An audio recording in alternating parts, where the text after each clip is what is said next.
Well, it must be that time or close to 2 o'clock. It's 2:06 in the Mile High City. It's the Tuesday, March 31st. Sure is.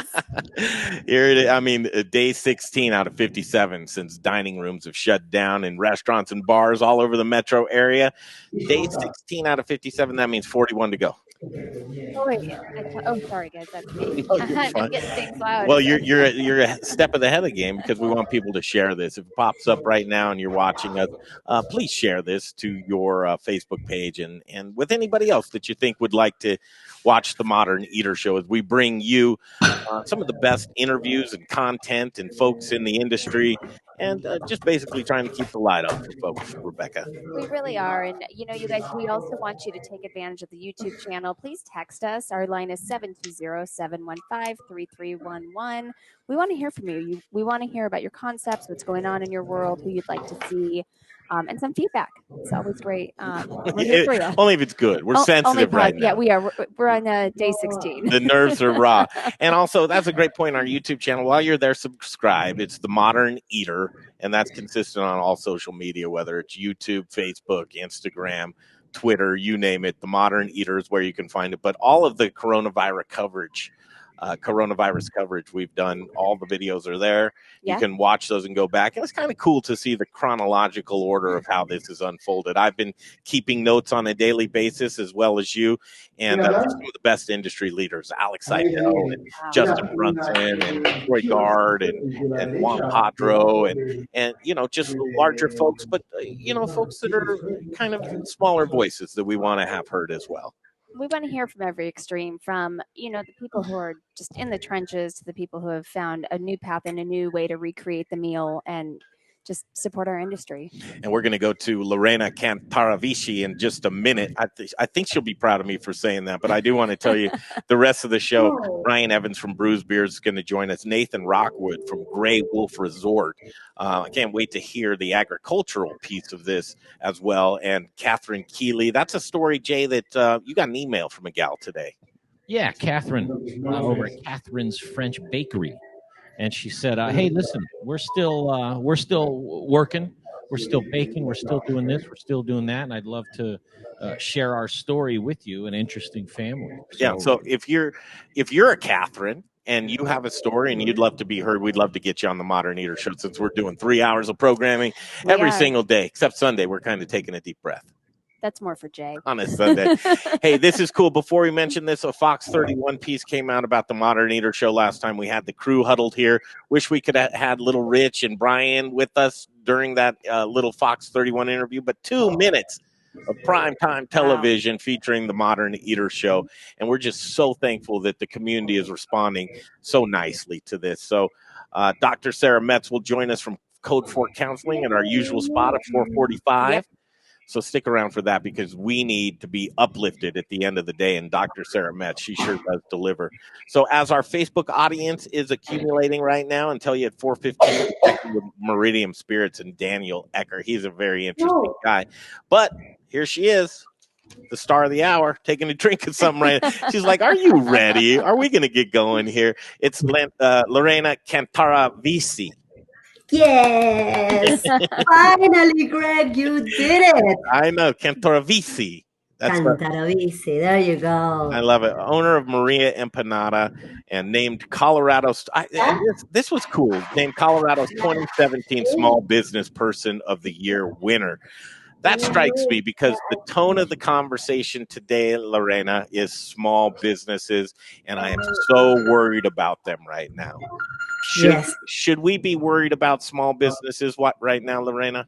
Absolutely. Yeah. Absolutely. So before we dig in, just give us a couple of minutes about you and your background, what you're doing now, and we'll just dig in and have a great conversation.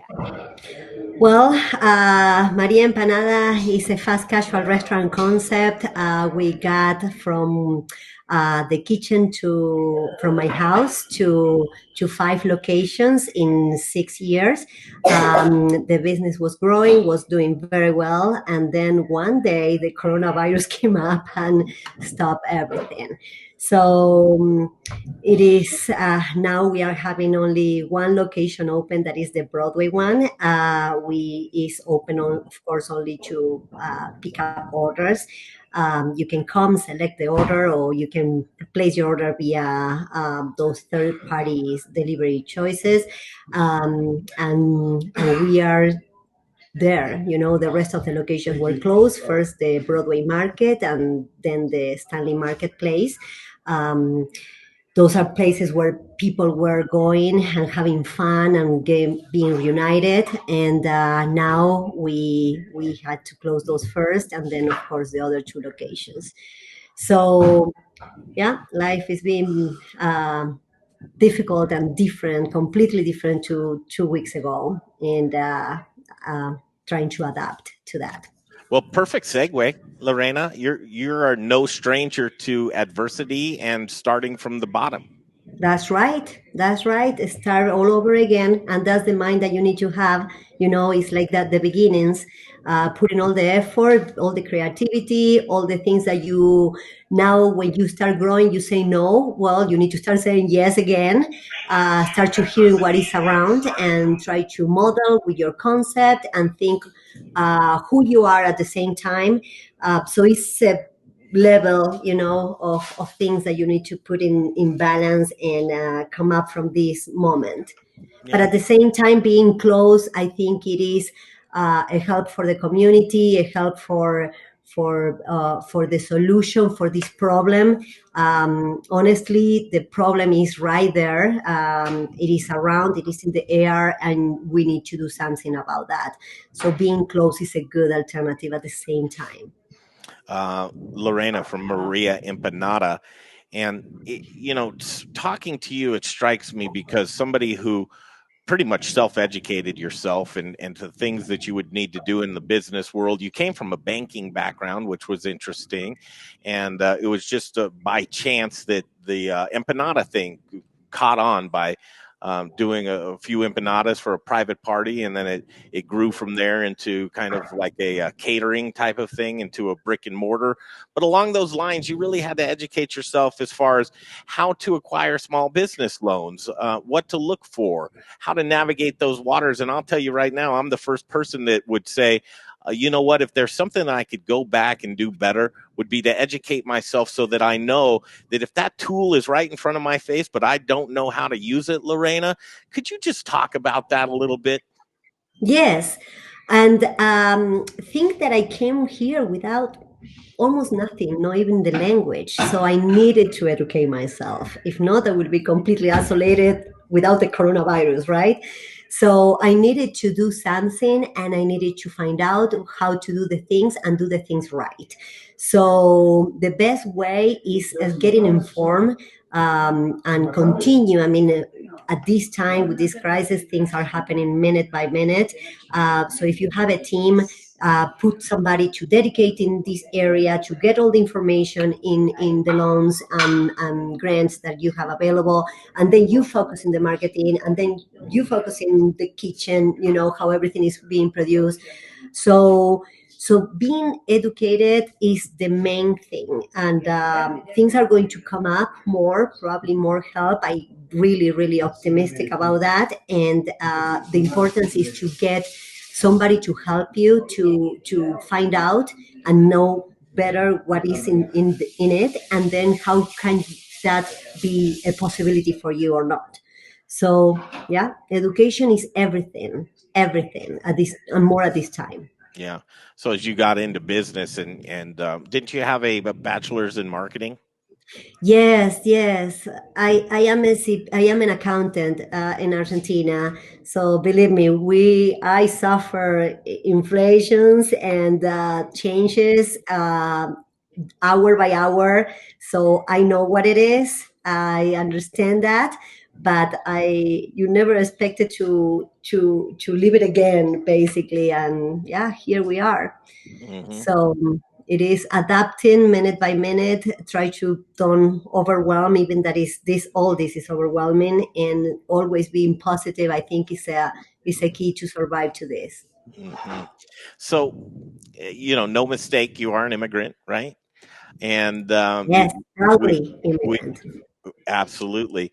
It's no secret that a lot of our small business population here could very well be in that same corner of lack of resources, lack of education, lack of speaking the language, and something like this pandemic could wipe out a portion of the bottom part of people that are trying to do business on a small level that have very little resources. How do you talk to those folks right now, Lorena?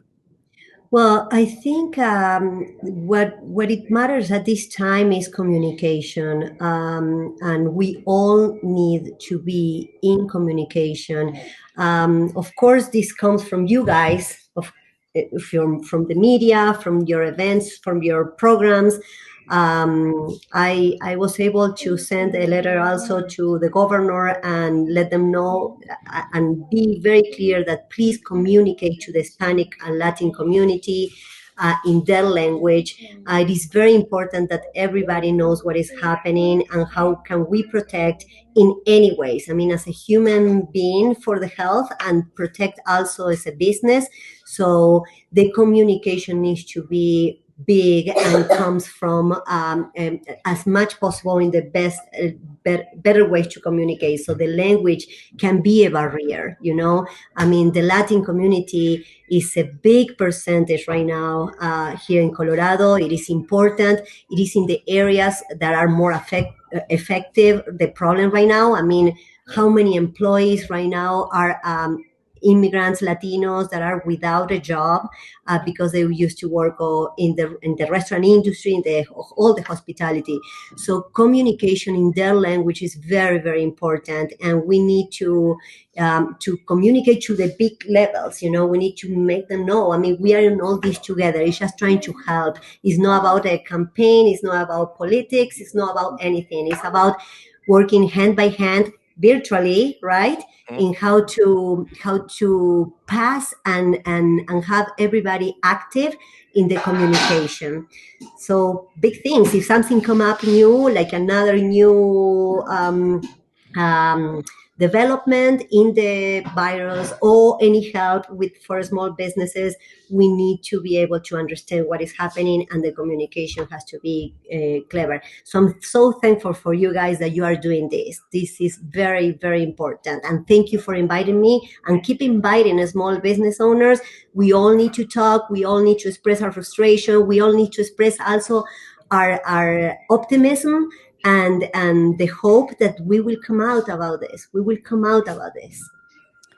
Wow. I love the inspirational words, and I'm hoping that some folks can identify with it. But right now, I'm with all of the relief that's coming from the CARES package that's coming out. It's cut and dry that there is relief for some folks, and medium-sized businesses and folks that have the resources to be able to go through all of that material. Take that beyond that, you have to qualify. You have to have a track record. You have to have some kind of collateral, I would imagine. There are some businesses out there that I'm very worried about that don't have any of those resources, that won't qualify for any of that. And especially when we get into the restaurant business, Lorena, you're working on small margins anyway. So saddling yourself with more debt coming up. And what does that look like? So there was a statistic that came from the Colorado Restaurant Association. Now they have a little bit of data points with 2 weeks here. One startling figure for me was 14% of small business restaurants will just throw in the towel within the next 30 days. That's a startling number to me. And I can't help but think that those are folks without any resources or help at all. So when you talk about communication, how can we make that on a practical level and I just want to go back to the to the Lorena years ago, to where you were trying to find footing all alone. Is there any way you could take us through a step-by-step process of what you had to do for yourself, of actually making ups and downs of what people are looking at right now? Yes. The reality is exactly what you say, right? I mean, there are businesses that can suffer this, and maybe they don't make it even with the help. And exactly as you say, they may not qualify. I mean, you don't have a record. You just were thinking and putting your dream, and you were waiting to open the doors, but you made the investor already, and you were ready to open the doors, and then boom, this. So those things will happen too. I mean, we need to be realistic. I think at this point, Greg, the important thing is to open up. And communication once again is important. Once this turbulence is gone, or start to settle down, communicate that you are in need of help, and when you are in need of help, you need to start looking for areas. Once again, touching your situation in this case is not going to be unique, different to the difference with that if you open a restaurant, didn't work out, in this case it was specifically for something. So if those kind of groups of people can get together and start sending letters to different areas, I will say that maybe they will be listened. They will be listened. They will be listened to via you guys, or via a political person. So it is important that at these steps, at this moment, you figure out what is going on, and then be able to communicate. And when I'm saying to communicate, is this.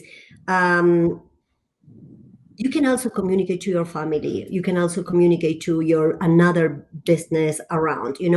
I need help. This is put in a summary. This is what I need. How can you help me? Send it to your best friends. Send it to. The miracle can be right there. The miracle can be right there. But if you don't communicate it, you are not going to see it. So it is important that you just open up and tell what is your problem. Which is it's and correct me if I'm wrong, it's counterintuitive to the Latin culture to ask for help, right? Well, I need to tell you, no, okay. You don't ask for help. I mean, and that happens to me even at the beginning of my business. It is correct. I'm a macho. I will not communicate my problems. I can't communicate that I need just $80,000 to open my business, and that happened to me too when I needed to open my location on Broadway. So I say, okay, how can I revert this? I was isolated, and not because of virus. I was isolated with my problem, and I was thinking, okay, the best way that I can do is just communicate. Maybe don't ask. Maybe just communicate how your moment it is. My dream is right here. I needed to close the doors. I need to come out of this because my dream is right here. I just need this quantity of money, and be direct. How can you help me? Or do you know somebody can help me? And maybe just then is when I say that maybe the miracle is just in front of you and you don't see it.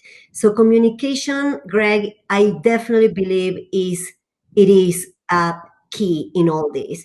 And it will probably not right now, no, because there's a lot of uncertainty right there. Let's wait a little bit and then ask for help, or ask, what do you need? And it's not going to be only money. It will be more things that we may need. We may need, I don't know, a new alliance with another provider, because maybe the main provider is gone already. So it's not only money. It can be another levels of things that it will be a need after all this. Yeah, it could be marketing. It could be marketing. services. There are so many things that just reaching out for, Rebecca. Well, and Greg says too, it's about people buy from people. And especially in these times that we're going through, it's really critical to have somebody you trust. Relationships are key right now, right? Where you want to be able to open up and have somebody be able to ask for help and not be taken advantage of at this moment and have a partner in it. I think that is right. People buy from people and people needs people. I mean, it's like that. And it's always going to be like this. I mean, how much do you wish to hug somebody at this moment? I'm a hugger. I'm a hugger. Oh, 100%. You know that, Greg. You know that. So I'm a hugger. I need one. I'm dying. Yeah. just that sense of community, because so I love everything that you're saying here. And I also know you to be one of those people to where it's like, okay, reach out to me. If I have an answer, I might not, but I may know someone who does. And that's a good point, because it could just be right at your fingertips. And if you just don't ask, you don't know. Here's the great thing about right now, if there is a great thing, is humanity is actually doing things better than they've ever done it before, us collectively. So now would be a great time to reach out and ask for resources, for help. Exactly. And understanding your reality, right? I mean, this is how, try to see the future, how much ideas that you may have, maybe they don't work because everything is new. But I know that my reality will be in the financial, this amount, and in 2 weeks I will be out. Or if you understand that, it's easier just to put that in one page and send it to your friends, send it to your people, ask, communicate the problem. Zachary Johnson, the Spice Guy, chimes in on our Facebook live stream. Lorena is my new spirit animal.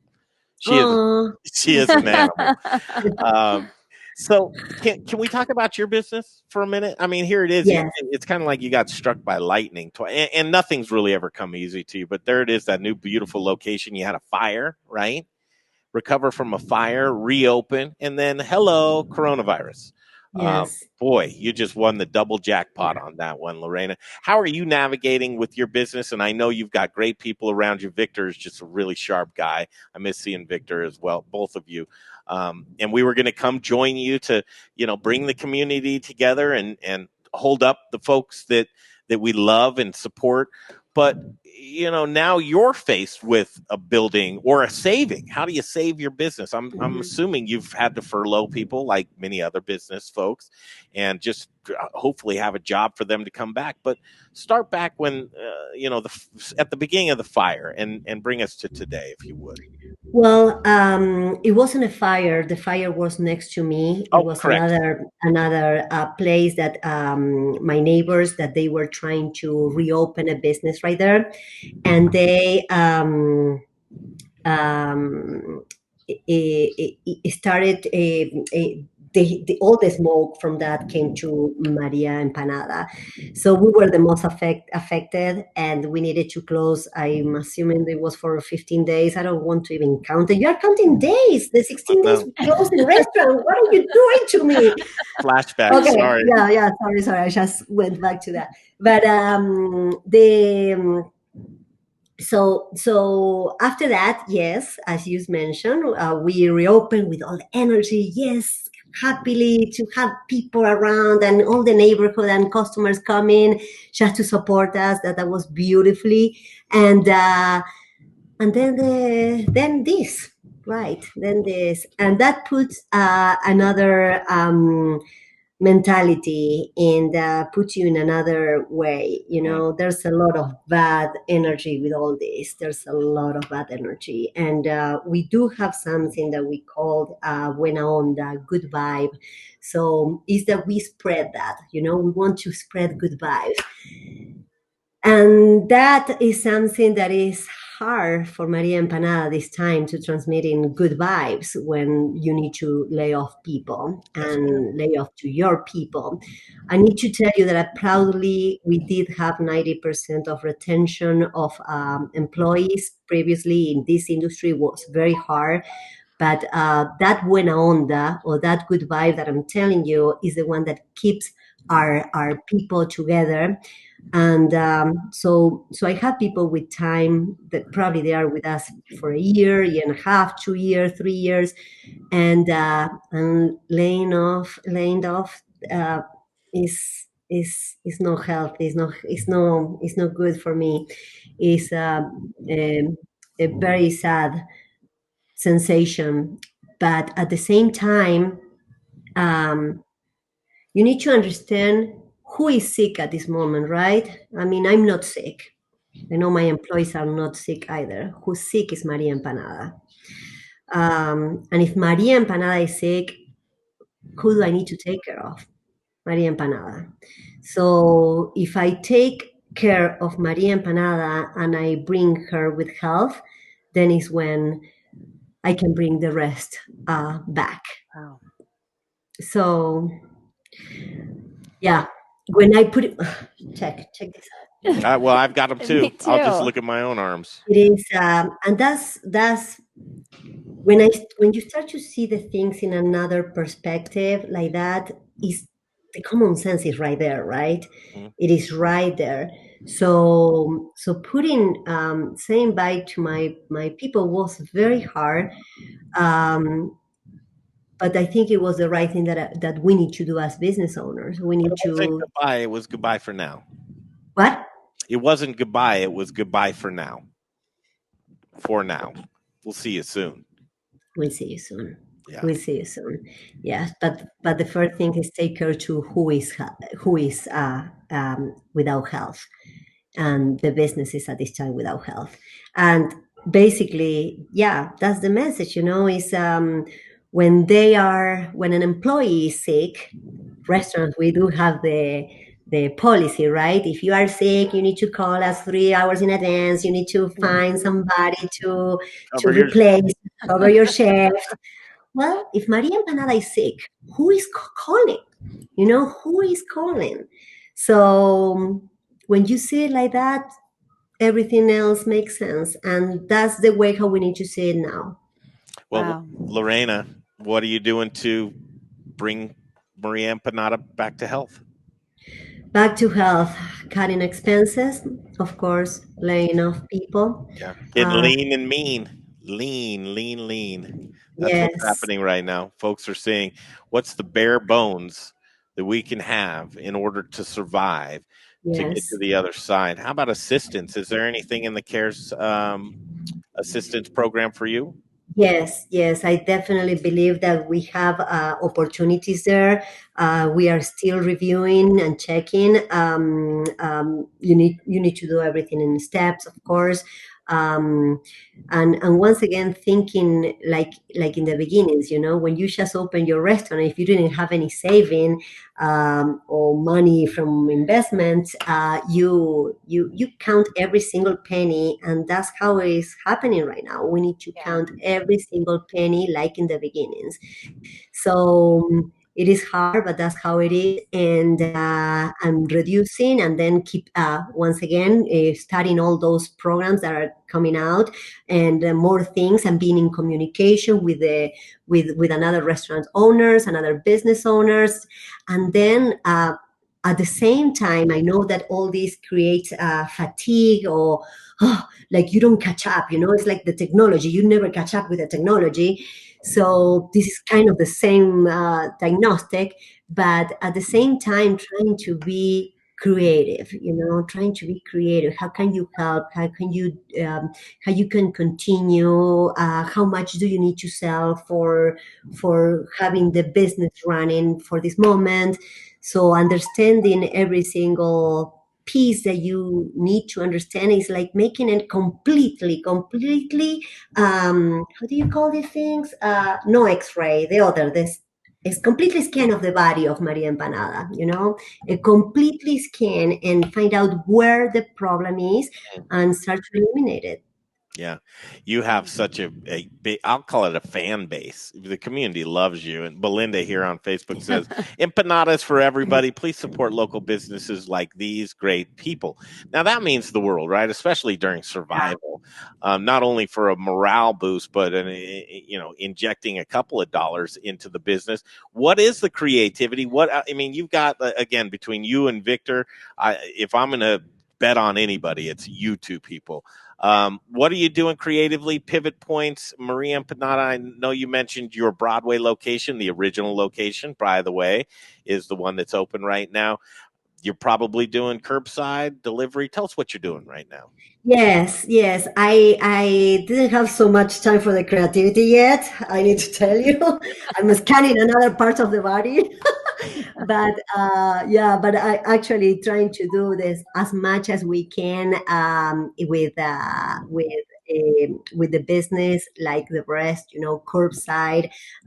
Stanley Marketplace is doing something fantastic. They are just put all our restaurants in the corner, and they created a map. So check that out. The Stanley Marketplace is great. So they are putting all our businesses in places near the parking lot, and you can come, you can place the order, or you can wait just 5 minutes and we will have it ready for you. It's not only Maria Empanada, there are 10 more businesses there, all small businesses.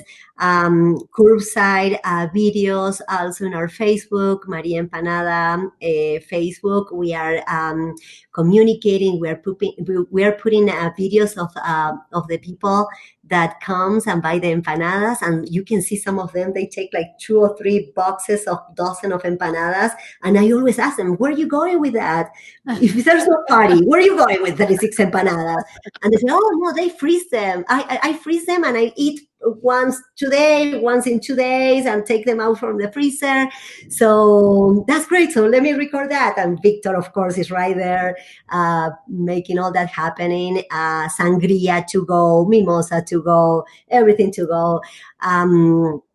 So curbside, of course, in Broadway location 2, we are implementing that, putting another type of signage, letting people know that we have coffee, that we are open from 7:30 a.m. So if you want a coffee because you just need to go out, we are right there. If you're on your bike, we can have your empanadas ready for you, and you can continue driving your bike, and the empanadas are not going to move in your backpack, nothing like that. Everything will be great. You are not breaking anything. You are not putting juices in all your backpack, nothing like that.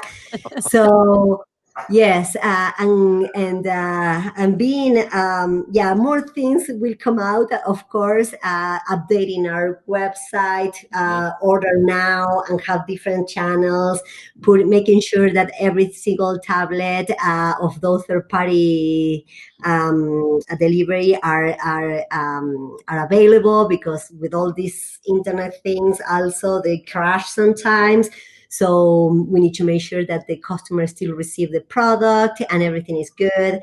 So things will come up, more creativity will come out, and of course announcing gift cards, trying to have a package of gift cards. The people are very, very supportive, not only for Maria Empanada, but also for small businesses. So we make sure that when we are there, we tell them to keep us in the rotation, but that they have to rotate. They need to go to another businesses. So when I'm saying this is for all of us. So helping us all together, that will make all this a better transition. Dang it. Wow. And I want an empanada. Me too. I love your empanadas. And I love what you have to say too about, rotating. Yeah. I think we've been trying to do that. Awesome. You will have your close friends, but they also want the business to thrive. So they're okay with going to new places. Absolutely. But those empanadas, and that's the Broadway location's not far. Not far, guys. 10 minutes. I'd have to think that folks that are watching, and again, Lorena from Maria Empanada here with us, that you're inspiring. I mean, you're inspiring me. This is, as we do this 3 hours a day to just keep the light on for folks. It's not easy to come here all the time. Some of the stories are, fairly sad, but I see it progressively getting better and creative, which I like it. But I see 41 more days to go until dining rooms are supposed to open back up. I know, Lorena, and here's another thing I want to get your take on. Just because we get the go ahead to go back into dining rooms, I think there's still going to be kind of a gun shy or a culture shock of like, do we go back in? Is it safe? So they might go in a little bit. What are you learning right now with these pivot points that maybe, just maybe, let's keep this in our business model going forward? This is actually working. What are those things? Well, we are being asked to ship. So ship our product is something that I never was fan of it, because I know my empanadas when they are alive, having them alive is my, I don't know, it's my baby, and I know it very well, So asking for shipping is something that I still have in mind, but I'm learning about it, and I need to learn fast. Those emails come up more frequent, and people wants to know. What is telling me also is that probably people doesn't want to get out of their house because the shipping maybe is not so far away, and so it's kind of more consciency of being inside for all this, and so we are learning, trying to understand how I will see the empanadas, how is the impact, of course, cost and all that is related. So it's another process that it can be interesting or may not, or is not what we want. But I think maybe the time is pushing me to thinking that. So working on that, studying and understanding where we're going with this. Well, it carries well to go. I know it's just like you want to eat that empanada fresh right away, but I'll tell you what, I think I'd be in the grocery store and grab something out of the freezer aisle. I don't want to have you roll over and die in front of me right now, but delicious, put those. Lorena, you're too much. How's the family? How's the family holding up? Family is doing good. Actually, when we started, my boy was doing online work right here next to me. He's Cape now, but everybody is okay. I have my mom living with me, who's Maria. She used to live. She used to be in her own place. Of course, with all this started, we bring her with us because not seeing my mom can be terrible. Can we meet your mom and then have Jay talk to her? Yeah, let me see if she's there. Mamá, ¿estás acá? Mami, te quieren conocer. Okay, she will come. She will come. I love it. So this is Maria, the one that Maria, la mera mera. This is the inspiration right here. Te quieren conocer. Te quieren conocer acá. Okay. She doesn't hear very well, but yeah. That's okay. Neither do I. That's my choice, though. Hi. Hola, ¿cómo estás? Hola, how are you? She's saying. Hola, muy bien, gracias. ¿Cómo está usted? Hola. Está saliendo en la tele. Le mando un beso. Lorena, can you put one of those earpieces in her ear? Oh, thank you for the instruction. You're right. I didn't get that either. A ver, ¿escuchas? Can you hear us now? ¿Escuchas? Sí. Sí. Go ahead. Yes. Vamos, fuerte. ¿Cómo está usted, María? Sí, María. María, ¿cómo está? ¿Cómo estás? Y estoy buscando novio, pero no encuentro. Estoy buscando una novia, pero todavía no la encontré tampoco. Con todos los hombres que hay, la verdad, ninguno quiere ser mi novio. No te creo eso, pero no puedes salir de la casa a encontrarnos. No. Acá dice ella que no, y yo digo que sí. Lorena, ella no quiere que buscas un novio nuevo. Lo que pasa es que es una celosa, Pero yo en cuanto encuentre un hombre que se cruce en mi camino, me caso. Okay, ciao. Thank you. That's it. Bye. Thank you. Gracias. Gracias. Thank you. So, just I don't know if Greg and Rebecca know, please. but basically, poquito. what Lorena's mother Maria was saying was, I'm looking for a boyfriend and I can't find a boyfriend right now. And I was saying, well, you can't leave the house to look for him. And Lorena was saying, yeah, she doesn't want her looking for a boyfriend. No. Yeah. Oh man, that was fantastic. That was funny. Thank you so much. And unrepeatable. Everybody. Oh, we've got requests coming in to be her boyfriend. Just kidding, Lorena. Te voy a agarrar. I will get you soon. Lorena, it's such heavy times right now, and I think folks are just, the only thing that's certain is uncertainty. We say that, and what's happening right now is you're really seeing those in the community shine, and you shine all the time. But to come on the show today and offer us not only insight that someone else may take as valuable, but to make us laugh too, we sure needed that. Thank you so much. Keep laughing, guys. Keep laughing. Keep smiling. That's the only thing that we can do right now. That is contagious also. So let's keep laughing. Give us that air hug. Air hugs. My face hurts already. We've just started. There she is. Lorena Cantarovici. Thank you, Lorena. Yes. I know. We love you. We'll see you soon. I can't wait to have you back in the kitchen cooking. We will. All right. We will. Thank you. Thank you, guys. Love you. All right. That was something that we were, been looking forward to. And she's been on the show often, never in this capacity. But as you can see, just a very smart businesswoman who her success is just not a coincidence. And hey, you're not supposed to be here while I'm talking about it. It's time to hang up.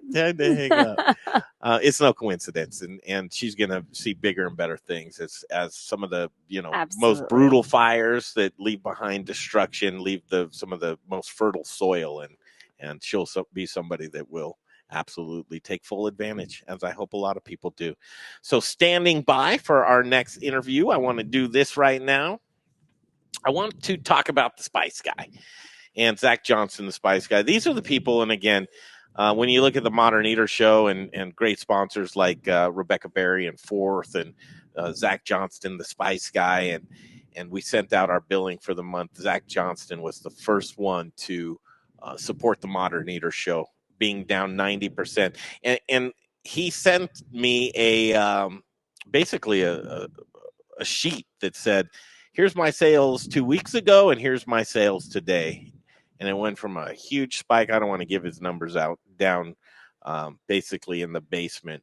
And there are still ways that you can support your local community. And that's probably why you're tuned into the Modern Eater show. But Colorado's favorite spice company and probably America's favorite spice company. Restaurant chefs and home cooks can still get the goods. For everyone stuck at home, just Google the Spice Guy. He's got a great comprehensive website with everything that you need on there. You'll be getting packs like this. He put together the Spice Guy pack, which is the We Won't Stay Down box, and it's the ultimate quarantine spice kit.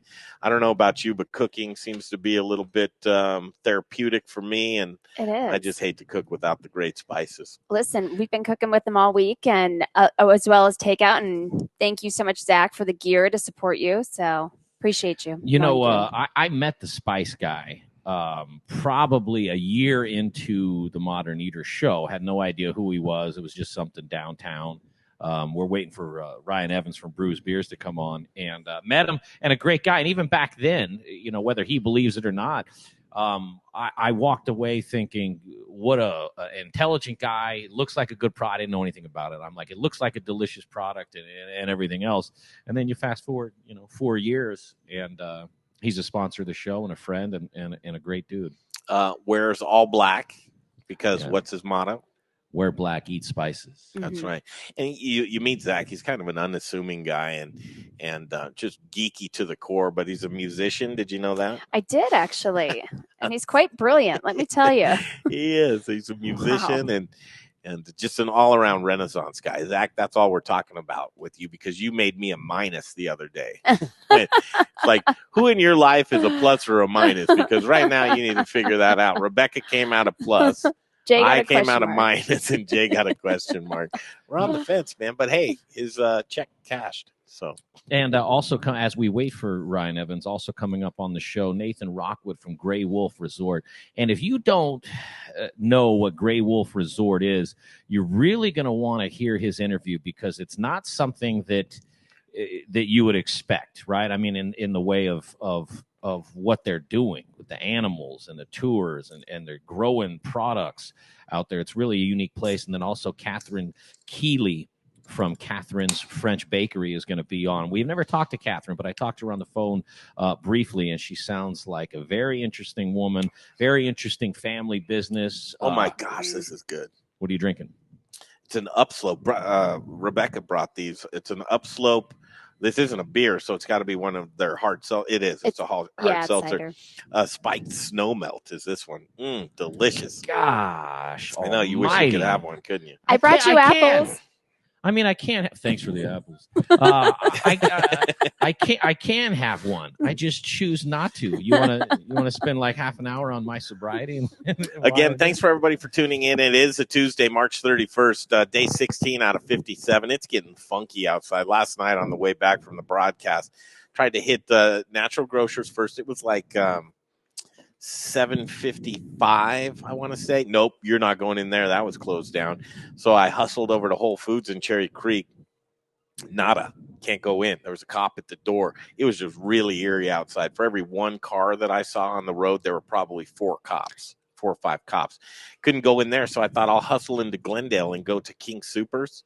To that King Supers, I got pulled over by a police officer asking me where I was going on Leetsdale Drive.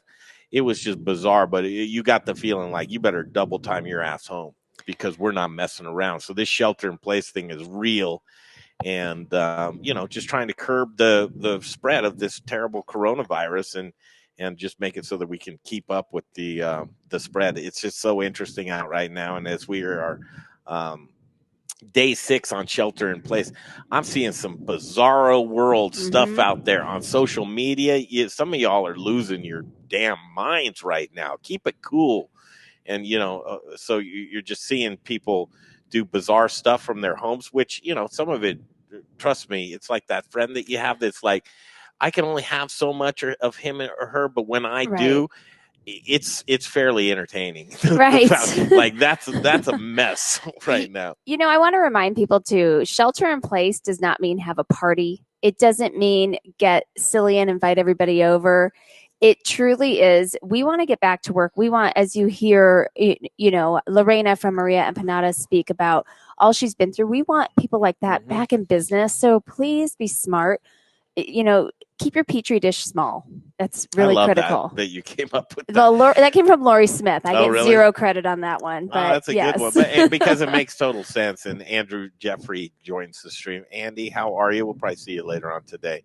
A lot of folks that are joining us on a daily basis. And listen, we really appreciate it. Fox 31 for doing that piece on us. Deborah Takahara. Yeah. Wow. Awesome. That was so cool. And Dr. Sara Metz hooked us up with that. And she shared it first last night before we even got the link. And see, that's how busy we actually are. It's terrible because we want to have that up on our Facebook page. We haven't even gotten it up there for you to look at. What's probably the best way to see that? I've actually tagged you. I've tagged The Modern Eater. I do have a copy I'll throw into the chat on Facebook right now just so you guys can take a peek at it. Who's this hairy gentleman in front of me? So we're jumping Ryan Evans because he's MIA. So I went to Nathan Rockwood from Grey Wolf. He is the Grey Wolf. And I haven't seen, does he have any clothes on or what's going on? Anything goes, Jay. Hey, man, that's what happens when you live in the mountains. I can't hear your beautiful voice, though, Nathan.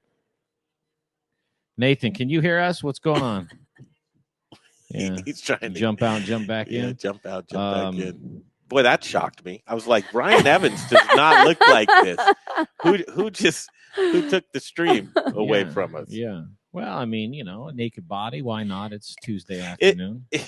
I'm looking at this Facebook stream. This is so totally different. I'm still seeing Lorena. Mine bounces between my Mac and my other PC. It's really bizarre. It should catch up. It's showing, though. It should catch up. Nathan, are you there? What's going on? He's trying to get that taken care of. Well, I'll share this right now. So go to both. I'll share it on both of my Facebook pages as well as the Modern Eater. Would you do that? That's fantastic. Doing it right now. That's awesome. Tag all of us in it. Today's theme is really small business, and I'm terrified. I'm really, really worried. Not about that small business that's kind of got it together. You can qualify for a loan, or you understand what it takes to go through the processes with the SBA. And I'm terrified for that small business that just basically bootstrapped it together. Just the shoestring and trying to learn more, trying to get better, trying to get to that next level. And that's really where I'd like to see that relief come. I can hear his voice. And we're standing by for Nathan Rockwood. There he is. Gray Wolf Resort. Hey, man, can you hear us? Dang it. I was just hearing him. Oh, wait. Yeah, I can hear you guys. So somebody's whispering, but we can hear you. Just don't say anything incriminating about me, Greg, or Rebecca. Or yourself. Yeah. Or yourself. Nathan, can you hear us? Maybe text him or give him a call. Right. Rebecca and all that. Where's Ryan Evans, by the way, from Bruz Beers? Yeah. I've called him. I've texted him. So, this is... he's working with beer, you want to do... why don't you I want to do Rome Sausage right now. Okay. Rome Sausage is doing a great thing, a $60 bundle. And this is where people are getting creative. When you're in the chain of service industry, you don't have grocery store accounts. Or you have one or two, maybe Marzix or Levers or something local like that. But now offering home delivery. Why not get your favorite sausages and meats? Breakfast sausage, breakfast links, Italian meatballs, jalapeno cheddar broth, bratwurst, chicken apple sausage, Italian sausage, green chili sausage, chorizo, and hot Polish kielbasa. Rebecca, those are all things that you can make different meals with, breakfast, lunch, and dinner. It's all sausage awesomeness, and it's assorted. Only $60. I saw somebody who got this on Facebook, and those kind of YouTube videos when people do like the unpackaging of something. I saw the unpackaging of this Rome sausage box, and it's local artesian sausage and meatball bundles delivered to your door. Order online at romesausage.com or just call this phone number. Write it down right now. Can you do it, Rebecca? I sure can. All right, write this down. 303. It's not 720. It's 303 296 7663. So you guys make sure you order it. It's actually, we need to put an order in. I forgot to take that home last night because. Oh, you're going to get a box? Of course I'm going to get a box. It's awesome. The best sausage in town. And you know what's even cooler, and I think a lot of people are trying to do this. If you want to support local, this is how you do it. We're going to bring you the best local stuff, but buy your friend a box. Yeah, give it as a gift. Give it as a gift. No, George, that does not mean you. It does not. So, Rebecca, as we're here and we're waiting for our next guest, we've got a couple cool interviews to go here. And again, small business is the theme of today. And Katherine Keeley is going to join us from Catherine's French Bakery. Daniel Ekker from Meridiem Spirits and Dr. Sara Metz, of course, standing by for Ryan Evans and Bruz Beers and Nathan Rockwood from Gray Wolf Resort. But again, we've had some really stellar interviews the past couple of weeks here, and everything you could possibly want is either on the moderneater.com, the Modern Eater Facebook page, and or our YouTube channel. Along with I think I have it on mine every day as well. Do you really? Oh, yeah. You're such a sweetheart. Well, we're sharing because we want to get information across to everybody, right? I mean, everybody touches a different platform and knows different people. So continue to share, please. That's the goal. Yeah. And everybody right here that's tuning in and watching, it's like we'll go down the list. Daniel Ekker, you better be sharing this to your personal Facebook page. Andrew Jeffrey, you better too. Elizabeth Rodriguez, take a moment, just click the share and put it on your Facebook page while we go live. It's every day from 2 to 5 p.m. Anytime you see it pop up, just click on the notifications and you'll be able to watch. But Russell Stipich, he's in the house. Russell Stipich is a great chef, and he took over Carrie Baird's spot at Bardot. That's so right. now he's the executive chef at Bardot. I actually want to get Russell on the show. I was just going to say, hey, Russell, man, call my phone. Yeah, but first, share this to your personal Facebook page. This is how we stay Chef together Rhett. as a community. Yeah, Chef Rhett. Is this shared to your page? Would you check Chef Rhett's personal Facebook page? I will right now, Rhett. I'm checking on you. Well, I know. Now we're policing you guys. This is the local police. We're looking to see. Mark Whistler is watching. Mark's been so great. He's let us post this daily on the Goods Facebook page. And Mark Whistler might be one of those guys that we want to check in with today, Jay. If Mark is watching. Zach Johnson, I know he shared it. Mm-hmm. Juan Coronado, Dave Avery. Look at all these guys. Andrew. Oh, man. So if you could, if we're going to check it, make sure that you share this. And I think we tap dance pretty good right there. I do. Somebody's coming in. There he is. I can hear him. I can see him. Hey. What's up, Nathan? Nathan, we're going to try one more thing here, Nathan, which is turn your phone sideways. Turn your phone sideways. See if it'll open that full camera. Yeah, we want full Nathan. There it is. Man, I'm going to guess where you are right now. I think you're in Cripple Creek, Colorado. Victor, Colorado. All right, is it Victor? Damn it. But not far from Cripple Creek. Are you? Well, we just finished running, so we just barely got here on time. Hopefully everyone's able to see. And how's it going, everybody? Hey, no good afternoon. Deal. We just finished running what? I ran to the fridge. Health and wellness. There's right. Every day. Now we got gangbusters. Hey, Ryan Evans, call us back. Plug back in like 15 minutes. You got it. Got it. Thanks, buddy. Got everybody showing up at once. All right, prove it that you're running, man. The guy on the right that's not Nathan, run around the block as fast as you can. I don't know about that. We need entertainment. Everybody's locked up. Okay, so here it is. Nathan Rockwood joins us, Grey Wolf Resort. Now, for those that I'm going to let you talk about Grey Wolf Resort, but it's beautiful. We've been there. I got the fantastic treatment. Rebecca, you should be jealous, but you should go visit. Wait until you hear what Grey Wolf Resort is all about. Do it. Well, hopefully everyone's able to hear okay. I'll try and just lay it out in layman's terms. It's just a beautiful piece of land up here in Victor, Colorado, designated for health and wellness. We get to live on it every day, so it's a lot of fun for us. But what we want to do now is try and be of service to our community. And so when you were up here before, obviously we had a whole different business model that we were planning to do, and now we've got to shift that. And it's a little scary for us, but certainly what the resort is it's just a beautiful piece of land designed to feed people, and that's what we're going to hopefully be able to do here. Still, it's just a little different. You won't be able to come visit. You can't, especially with the hotels being closed and the Airbnb restrictions. But we'll be able to bring the farm to you. So we can talk about that some more here today. But that's interesting. Hopefully, it came through okay. Oh, it came through perfect, and we got to see, where you can grow a beard and where you can't grow a beard. Looks like you got a little piece right there under the chin that needs to fill in some more, and then on the cheek there a little bit, Nathan. No, we can hear you just fine. Thank you. So do this. Talk about what the resort resembled, months ago.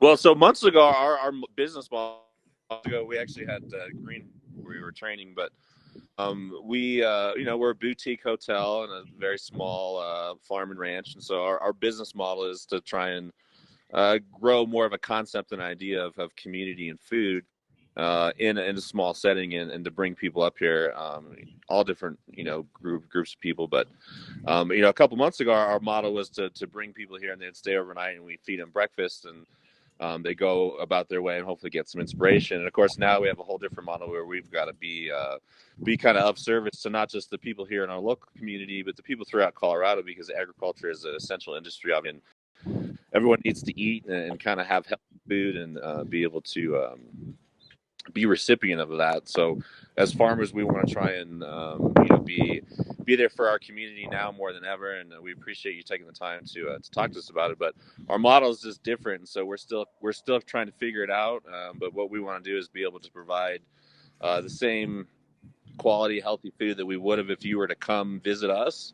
We want to bring it straight to you because of the crisis that we're in, and it's still beautiful up here. There's not a lot, there never was a lot going on in Victor anyway. And certainly with the shutdown, I don't think no one would even tell. But we're still up here and running. We're still doing the best we can. But we certainly need help because we're not going to get any of those, guests from the hospitality standpoint. So we're certainly worried about how we can sustain ourselves moving forward here. Yeah, so Rocky Mountain Organic Farms is when I met you guys, and you were in the Black Forest just outside of Colorado Springs, and you moved this whole kind of farm and operation and really just settling in the last time we met up with you guys, and you had great plans for just think of this mountainous area and these different little, they have little valleys and some flat land, and they're trying to just figure out where the irrigation is going to come from and how to, get some fields going, and should it be, should they have animals here and should they have produce in different areas and one of those kind of hotels to where you can go away and do a retreat, a wellness retreat, and maybe go out and forage for your own food. Just such a cool concept of what they're doing. But now you're pivoting like everybody else. What's the model you're pivoting into now? And you said online, which blows my mind. Well, and so we always wanted to be of service to our community, and so our CrossFit coaches are trying to build classes that people can follow online. Really, more than anything, what we're trying to do is just be a good example. As far as making sure we're planting stuff that we're going to be able to provide more than enough, not only for ourselves but for the people around us. And so, kind of our model is shifting from where we wanted people to come visit us. Now that they can't, we want to bring the farm to them. We want to let people know all throughout Colorado know that there's more than enough food throughout the state of Colorado, healthy food, and there's an abundance of it, not just on the grocery market shelves, obviously, but direct from the farmer. We can have an opportunity to be able to provide you with some farm to table food straight from our farm. We want to do that now more than ever, just because we don't really know how we're going to get through the next few months without what we would normally, rely upon, which would be the revenue from guests coming. Mm-hmm. So, yeah. With that being said, we're just shifting from a quality standpoint, kind of shift more towards our role.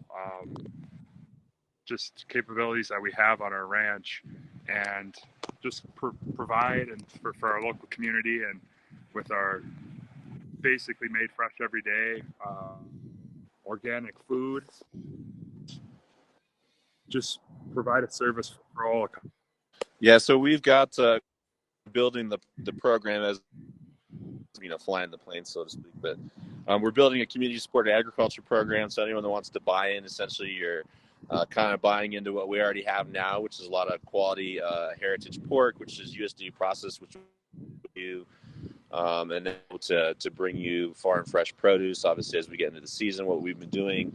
So we've been locked down and isolated for 6 weeks since those Green Berets left their training, which was the day before Trump made his first announcement. And so I was able to see actually Governor Polis the day that Trump did his first announcement. I was at the governor's egg farm. And so we've been locked down and isolated since then, planting and doing everything we can to make sure that we have enough as farmers like we normally would, because the season's coming. But even more so now because there may be a demand for it now more than ever, especially with our local community here. So. You still working with Blake? Yeah, so Blake unfortunately can't be here with us right now. He was up earlier today. He's back at the old farm gathering up pretty much what we have left to try and bring it up here to keep everything going up here. And we're getting ready to bring some more pigs to butcher tomorrow. So we're trying to find as many customers as we can. So anyone who's interested, obviously, we'd love to have you sign up. But Blake will be back. Wait, hold on. Don't go fast through that. Sure. What's that call to action that you were just saying there? Oh, well, so we need your support. Obviously, everyone who's listening, anyone who's out there that needs food in their freezer or on their pantry shelf, is that community supported agriculture CSA program, which you can support us as farmers. You can visit our website. Just go to greywolfresort.com. You can give us a call or you can email us. But we're putting together the program. You can also look us up on Facebook. But we need everyone's support. And so as we start to process more hogs and plant more food and have more stuff available, we need everyone to kind of buy into that. And of course, if you do buy into it, we'll deliver you from what you kind of the old adage, you reap what you sow. Well, we've been sowing now for 6 weeks up here, and we feel that anyone who's stuck at home over the next 6 weeks probably wants to fill their pantries with some quality local products, and we want to be the ones to hopefully help you out with that. So yeah, and with that being said, we plan to bundle these packages into either daily, weekly, or even monthly deliveries that we can drop off or mail out to people within the Colorado community. And we have it set at different price demographics. We have single, if you're going for single packages, couples, or even a family package. We have the singles listed at $50 for a weekly package, couples at $100, and families at $200. All right, I'm in on the single, the $50. I mean, I know this food. This is wholesome, delicious, great food. And we're gonna take you. So just because obviously we know you, but what we've got right now is a lot of pork chops. So what we're gonna try and do is tailor it to you. If you want something specifically, like there's not a lot that we're doing right now other than planting stuff and cooking in the kitchen. And so we're making homemade pickles. We're kind of doing everything we can. And we want to not only obviously stock our shelves, we want to be able to stock everyone's as well. And really the concept here, hopefully we can get through this on the side, everybody, guys, that, we have each other. And that's really, we have an abundance, we're standing here in an abundance of sun, of water on this earth, of resources. We have, if we have the right mindset, and I think that's something we all have to remember. We, never in human history have we faced something like this, but we've also never had the same ability to connect and help one another out. Now, George, so now let's all step up and take care of one another. Well, it looks like George Valent wants to step up. He says, I just looked at Grey Wolf Resort's website. Looks stunning. We'll be there for sure when things are back up and running. And, hey, listen, those are the guys. Because here's what I will tell you. And I think Gigi Youngblood went up and visited. Anybody who goes and visits you at the resort, they're blown away. And word of mouth is everything for you guys because you have a stellar reputation. Your ethos about food is right on with mine. And, it's not if, but it's when you're back up and doing those things. It's in the meantime of hanging on. And I can appreciate that, guys. Truly, that's where we're at right now. So any way we can support you, I can personally vouch for you guys. And I love everything you do.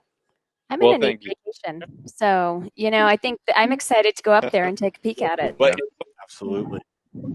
As farmers, we're used to being broke. We're used to being out of business, and we're used to going to work every day. So nothing changes for us, But really, anyone who's at home, we really need you now. Yeah, more information, and Jay has the website up there. It's greywolfresort.com. And in closing, anything you want to leave us with, Nathan? Just any donation. Again, you go to our website. You can click where it says donate to the farm. Any monetary now, especially, we'll do our best to make you a delivery. Anything over $50, obviously, you're buying into the program. Michelle out to you, and we'll bring you pork chops and maybe some granola and homemade pickles and whatever else comes up. We've been planting everything from radishes to peas to carrots to celery. A little bit of everything.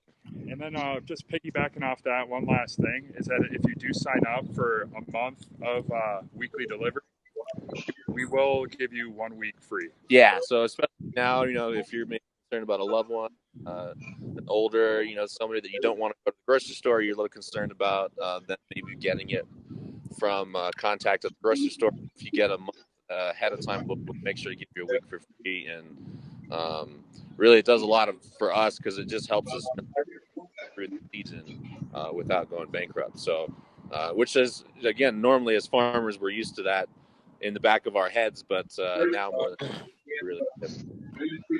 Hang in there, guys. Hang in there. Anything we can do for you. I'm glad you could join us on the show today. Absolutely. Thank you, guys. All Thanks. right. Can't wait to see you up there. Yeah, no doubt. There they are. Nathan Rockwood, Grey Wolf Resort. Cool. So I hit their website. I don't know if you looked yet. I did, yeah. Wow, that place is spectacular. All right, hang up now, Nathan. Hang up, Nathan. That's Ryan you're hearing. I know. Okay, Ryan Evans, Bruz Beers. We can see it. You look beautiful. I've slept on that couch. It's weird not having a customer sitting on this couch. I don't get to sit on it very often. It's kind of nice. It's Hey, the Ryan. big piece of wood in front of you. Ryan, I love those stools. put your camera sideways. See if it'll open up that full camera, babe. There it is. Yeah, better? Yeah, there we go. Looks good. Yeah. All right, Ryan Evans, Bruz Beers. Wanted to get him on the show. Cool stuff going on here. Looks like Go ahead. you are in the brewery right now, and Ryan, I printed this off because you guys are doing great things. Talk about pivot points and beer to your door. We were talking about that yesterday. I'll hand this to you, Rebecca, so that you can scan over that. Yeah. We'll let Ryan talk about it. Hey, Ryan, please forgive me. I'm drinking a hard seltzer, but it's pretty damn good. It can only get better. It can only get better. It's only 100 calories, Ryan. That's right. It's upslope. But delicious Bruz Beers, and that's the thing. I'm lacking some delicious Bruz Beers. I'm going through withdrawals. Obviously, you can see I've lost my mind. I'd like to have some Bruz Beers. What do you guys got going on right now? Oh, man, we got all sorts of stuff going on. You know, we're just trying to get creative on moving some beer, right? So, in fact, we got a couple of pickups here now. Wave to these guys back here. They braved the elements and came out and picking up their order. We released some cellar beers today, which were in our reserve cellar from years and years ago. Some of them are 4-year-old beers, and so we put a post out this morning on those beers, and sure enough, we're almost sold out of them. So people are starting to flow in now to pick up those special beers that we didn't think we would release, but you know, desperate times call for desperate things. So we just started getting creative. I've never seen you desperate. I'd like to see you now when you're desperate. Yeah, so we're doing that. We're doing pickup service, right? 3 to 7 every day up here at the brewery. We're also doing a delivery service once a week on Fridays. Our thought there was to get your weekend kicked off right, and so we're bringing badass Belgian beers right to your doorstep. So all orders placed before 7 a.m. on Friday, we throw them in the car and we start making the rounds. And you know, this is the first time in history that brewers have been able to just deliver beer right to your doorstep. So we're pretty excited about that. We're going to take advantage of it. You know, we've talked about it as we have Sonia Riggs from the Colorado Restaurant Association on and tell us these more lenient or looser laws, which, you know, whoever thought that you'd be running stuff out your front door like that or selling the curbside. I mean, just these days.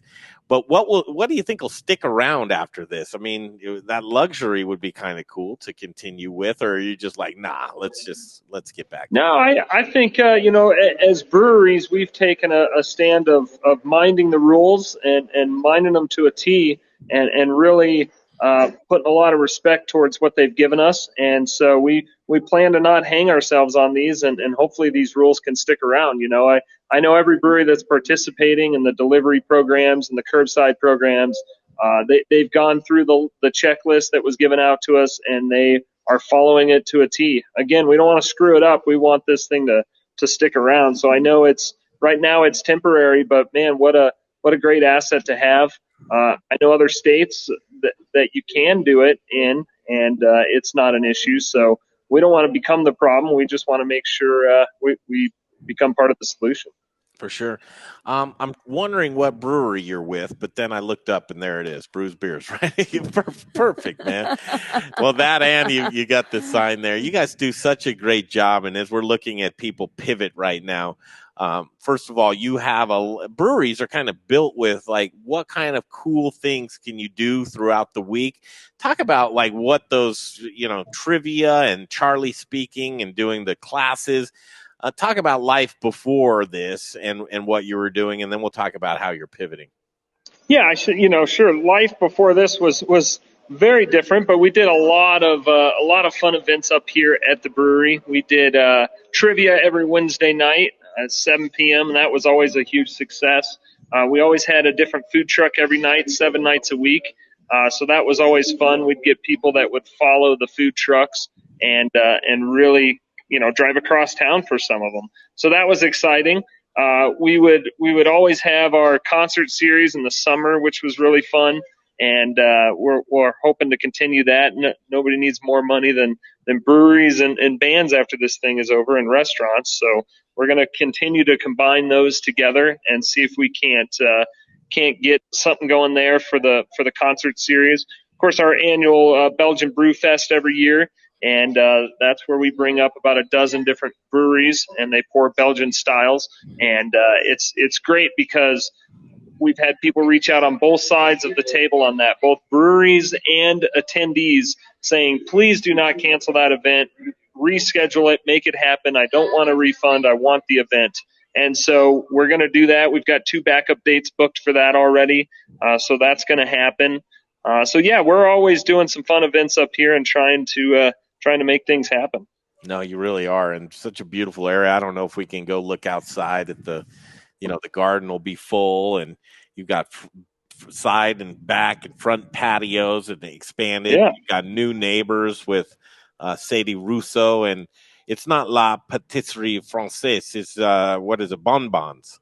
Bonbons Midtown. Yeah, and they've partnered with us as well. We're serving up food. I'll go outside here and show you the patios, but yeah, they're serving food for us now, which is really nice. Oh, I shouldn't have gotten so ambitious with that. Ryan, double back. Head back inside. Right. It's better inside. Oh, we got you now. Oh, look at this. Look at that garden. I mean, this is right outside the brewery. I know. It's just amazing. This is where Belgian Brew Fest happens, of course. So. Oh, man. This is when you just really start missing things. It's like patio weather is going to be coming up here, and oh man, yeah, it's tough, to see it in this state. I'll have to get him back inside. Yeah, you were good there for a second. I want to ask him what he's delivering his beer in right now. Oh, that's right. Uh-huh. How are you keeping your beer cold, Ryan? There, can you hear me now? Oh yeah. Yeah. All right. So yeah, we'll keep the events going. People want them, people need them, and our goal is to get through this thing so we can do them. Yeah, no kidding. How are you delivering your beer, and how are you keeping it cold? So on Fridays we pull them out in small batches and throw them in a vehicle and start making the rounds, and we'll do that every Friday as long as we can. Today alone, I think we've gotten a dozen orders for delivery coming up this Friday. So, we may split into 2 different shifts Friday as it builds. That's a good problem to have. We created the delivery service to move more beer, but more importantly to create another shift to give our employees. We've pulled way back on hours. We're not brewing right now, and we're just working through inventory, and so anything we can do to create another shift means the world to the employee that picks it up. So we've got 7 shifts right now. With the delivery shift, that'll be 8, and if we can create 2 delivery shifts, that'll be 9 shifts back on the plate, putting money in their pockets. So I have to ask you, Ryan, yes. What are you transporting? What are you putting the beer in that goes into the back of the car? She's setting you up for like an aha moment. Yeah. So. Yeah. No, we've got coolers. We keep them cold. Our beer likes to be cold. Our beer does not like heat. I think she has a present. So I will be seeing you later this week. I have a present for you. Thanks to Rich O'Brien at Elevation Reps, we have some stadium coolers available. Oh, wow. They are micro. I'm going to screw this up. antimicrobial. You can just hose them out. So you're not going to have anything playing onto that. So I'll be in touch with you for later this week. Oh, you guys rock. Yeah, these orders are growing. We have one small cooler and we're outgrowing it quick. So that'll be awesome. Thanks for doing that. Yeah, she's got your back. Okay, now let's talk about some different cool stuff that you're doing as you pivot. So the other day, there I am, like everybody else, just scrolling through my timeline. And Bruz Beers is live on your Facebook page. There's trivia front and center.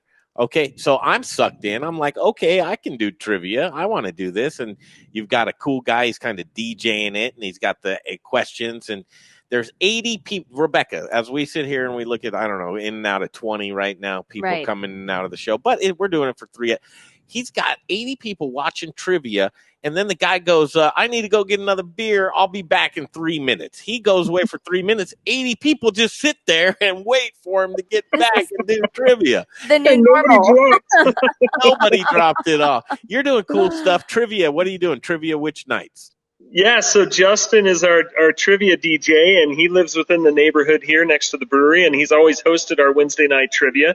And so I approached him last week, and I said, look, everyone's out of a job. We can't really pay you, but would you take a little bit of beer and consider doing the trivia from your house as a live Facebook feed? And he goes, heck yeah, I'll do it. And so he created the presentation, and sure enough, 80 people turned in the first night, which was hilarious. I couldn't believe it. And people just loved it.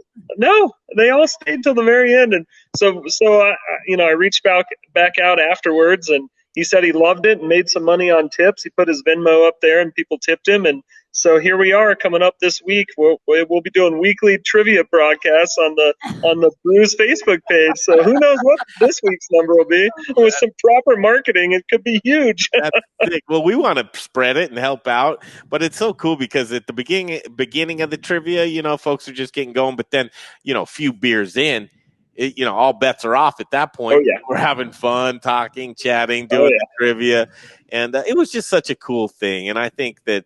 Bruz Beers always just tries to do it right, but you did the right thing with that. That's a good call. That was fun. Yeah, and it was, just one of those things. Get your mind off this stuff, right? We're all living, eating, and breathing it, and to get a 2-hour reprieve and not cost anything and do it from the comfort of your home, that's worth something. How do we make sure that everybody has a Bruz beer in their hand, though? I know, right? That's what we're pushing. Trivia is always more fun when you have a Bruz beer in your hand. So are you just doing stop prizes? on by. Are you doing prizes? We do when we host it in here, but it's too easy for everyone to cheat online when they're at home. So we just say have fun, invite some friends, start some banter, and just kind of enjoy yourself. Yeah, cheat as much as you want. Yeah, exactly. So I've got an idea for you, Ryan. So you've got your Venmo, right, for your trivia host. But if you've been seeing it, and if not, I'll get you the link. But where you can tip a server, a bartender, whoever. Every time you go to get a beer, tip $1. It goes directly to that person's Venmo. And it's random. Rotates. It rotates, so everybody gets. We have seen that. Yep. So let's do that. I don't know who created that, but that was an awesome idea, and it's just different every time you deposit something. And maybe do this. Maybe make it so. And I don't want to take away from the guy's tips, who was just thankfully he put this thing on. But maybe do it so it's a Bruz employee that gets a rotating tip. Yeah, we're certainly up for that. And I made the first rounds of deliveries last Friday, and I just pulled all that tip money and gave it to the crew that packaged all the beers that week. So yeah, we're working hard to kind of spread the wealth within the team. Some of these guys were 30, 40 hours a week, and they're down to 5 hours a week. And so anything we can do to create some additional income for the team is valuable. Well, do them a favor and just lay them off so they can get all the benefits and the. I'm just kidding, but people are. The help is coming. Those $1,200 checks. I don't know. You're not getting a $1,200 check, Mr. Evans. You're not getting yours. And I hope everyone gets one. Is from what I understand. You're the type of guy that would donate it to Jay. Yeah, to Jay for sure. A haircut for Jay project. Here's Jay. Yeah, I was just gonna say I got that on audio. I'm gonna cut it out, and hopefully I won't have to present it to a judge. And just how you doing, Ryan? It's good to see your face, man. Yeah, it's good to see you guys. You guys are doing great stuff with this broadcast every day, and I know your numbers are up on viewership, and it's just getting the information to the people and sharing these stories. There's a lot of people that are just grinding to the bone right now. Long days, by themselves trying to keep their ship afloat. And we're certainly in that battle with them. And, I talk to them every day, restaurant owners, other brewery owners, and we're always throwing ideas around and trying to figure out, A, how are we going to, survive this thing, and B, what's the future look like? Because what it looks like a month ago is going to be vastly different than what it's going to look like a year from now. And so we're all constantly trying to figure out, what does that look like, and what changes do we need to make now while we have the time to prepare for a year from now, and so some of these guys are getting some payment deferrals, but that debt doesn't go away, and so you roll it into next year, and you've still got that large debt that you've got to figure out a plan for. It's not going away, and so to bust your knuckles now and then just get sunk a year from now is not going to be the thing. So just being smart and working with each other and trying to help each other out as much as we can. Word up. I think that's important. I love it. Hey, you were crazy enough to open up a Colfax location knowing all this was going down. No, you didn't know it was going down, but there's Colfax. And talk about, you have cool landlords. You got a really cool landlord. Is he playing nicely right now with you? Yeah, he is. He's got a vested interest in that area. Obviously, he's invested heavily in it on all of the buildings and all of the tenant base that he put into there, including us. And we've got, thanks guys. And so he wants to see all of us succeed. So he's reached out, and we've got a deal working on some rent deferment there between all the tenants, and we've kind of reduced everything down to what it costs to run the building, and we'll all be paying that right now and then defer the rest. And we're all just getting creative on how to keep the building safe. We've hired some neighbors to keep an eye on the place. I go over there every day as well. We hope to get some service going back there again here soon, possibly on the weekends, and do some to-go pickup service there as well. We just consolidated everyone up here. It was easier to run up here more efficiently for now until we figured out, what this environment looked like. And now that we've got a better grasp on it, we know it's going to be our world for the next month or two. We may start adding a shift or two down there. But yeah, no, that landlord down there has taken great care of everyone. And he is also a restaurant guy, so he gets it. He knows what we're going through. We're not just a number to him. We're part of his success, and so he's playing well. That's what you need. That's truly what you need. I would say, gosh, I'm worried about you. I'm not real worried about you guys, and I take this with a grain of salt, truly. But you have a great team. Charlie Gottenkinney, who's not here with you right now on film, but everything that you do is innovative and pushes the rock down the road. And you guys are classy people with a very good product in Bruz Beers. And I encourage everybody, take them up on the free delivery thing. 15 miles from the brewery, right? Yeah, anyone within 15 miles of the brewery, a $50 minimum purchase gets free delivery. And so, yeah, we're doing that every Friday. So send a beer to your boss or to your friend, or heck, buy your mom a round of beers and get it to the door. Be a good kid for once, will you? Yeah, no kidding. All right, we'll leave you on this. So let's do a Bruz trivia thing. What was the first beer that Bruz brewed? Well, the first beer we brewed together, Charlie and I, in his backyard, was a triple that we just fell in love with. But the first beer that we bottled was Jagged Twilight. And that was part of the cellar sale today, a 4-year-old Jagged Twilight, and it sold out within minutes. Wow. I love it. Thanks for joining us.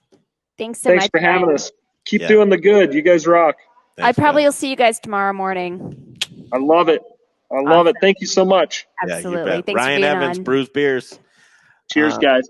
Another one of those community people that's just awesome, and we talk about him all the time. You get to see the face, but yeah, what a cool guy.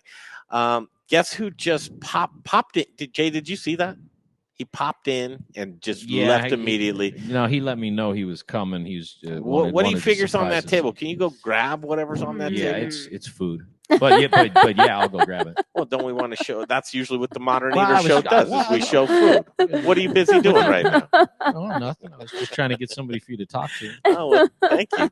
Well, aren't we standing by for Miss Katherine? We are. Okay, we'll stand by for Katherine. In the meantime, we want to talk about Fourth. Being there for folks and just that, sense of community, but also who's got your back. You got people's back, right? Yeah, we sure do. Hot Schedule is now powered by Fourth. We're here for you guys. I think the biggest thing that Lorena was saying was partnerships and looking at who's going to take care of you. And we specialize in this. We specialize in all of the insurance, the EPLI challenges, unemployment, you name it. Plus, we do your payroll accurately, file your taxes accurately, can help to condense your SUTA rates as you start to come back up for air and start to bring on your employees. We want to make sure you're covered. We also have an end-to-end solution for payroll and applicant tracking as well as onboarding. So when you get there, but I think the biggest thing right now is we're consultative. So if you have questions, please email me, rebecca.berry@fourth.com, and we're here for you. It's amazing. I hate being alone doing anything. That's why me and Jay are inseparable. Don't you love that, Jay? Don't you love that every day of your life is dedicated to me? So, I'm the same way. Yeah, yes. I didn't hear enthusiasm in that voice, Jay. What you got for us, Jay?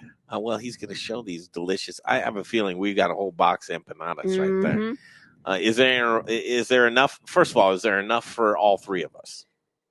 And you can't eat them. I probably can't. I have had her gluten-free ones before, though. God, what great news! But then she'll be like, "I want to take some to to Andy," which you can't really blame her for. But for a second there, I was like, "Yeah, it's I have a feeling delicious assortment of Maria Empanada empanadas. You're seeing them right now, Greg. It might take you 30 seconds before you see it on the delay, but." Wow, and they smell delicious. They do. I need warm. Oh, Victor, I see them now. Victor and what class acts over there. I can't thank them enough for everything they do, but especially for what they just did in the last 10 minutes. Those look big. They're delicious. Are they larger than what's funny about all these empanadas that people are looking at right now? Yeah. I only see one in here for you. That's what's which weird. One? I just want to know which one. You pick? It's actually the one over here. It's kind of it's got a bite out of it. Yeah. Victor licked that one. He told me so. Oh, Victor would never do that, Jay. Oh, those are beautiful. They do make a gluten-free one. I just, I try not to be too picky where we can get stuff. It's lovely. We have new friends here. We're gonna wave to them. Hello, new friends. We have with us Katherine Keeley from Keeley's French Bakery, and a gentleman that I don't know his name. First of all, we'll welcome Katherine. How are you, Katherine? I'm doing well, you guys. How are you? Good to see you. And who do we have here to your That's my husband, Mario Arua. What's up, Mario? How are you? I'm doing pretty good. Thank you. All right, guys. So we got an email from you guys today. I'm going to go back to the email. And then, again, this is email us, greg@themoderneater.com, jay@themoderneater.com, or rebecca.berry@fourth.com. And we would love to hear what's going on with you. But you guys wanted to give us a little update on how you're pivoting. And how cool is this? Because you're all just organized. You're real organized right now. And I like it. You got to be organized right now, huh, guys? So before we get into this, could you guys just, and whoever wants to do it, Katherine or Mario, take it away. You got people texting you right now, huh? Uh-oh. Who's texting? All right. Tell us about you and tell us about your business. Well, Mario and I met in a kitchen in Lodo, and I was Mario. You are a smooth operator, brother. You met her in the kitchen, huh? Did you kiss her in the walk-in? In the parking lot. Yeah. But he was an executive chef for many years, and he's a food and beverage director too for hotels. So he brought a lot of experience, and I brought the sweet. He does the savory. We put it all together, and we've been doing this since 2004. Why am I in love with both of you already right now? Cute. Just adorable. So Mario, you're the savory, huh? Yes, I like it too sweet, but I don't like it chocolate in my hands. Yes, you do. Hey, You know all the sticking in your hand, the sugar. Hey, Mario, what's your last name? Is it also Keeley? No, Arrua, Arrua. Thank you. That was Jay, the voice of Jay, the Wizard of Oz. He's behind the curtain. Yeah. You can't see him. Okay, talk about the business, you guys.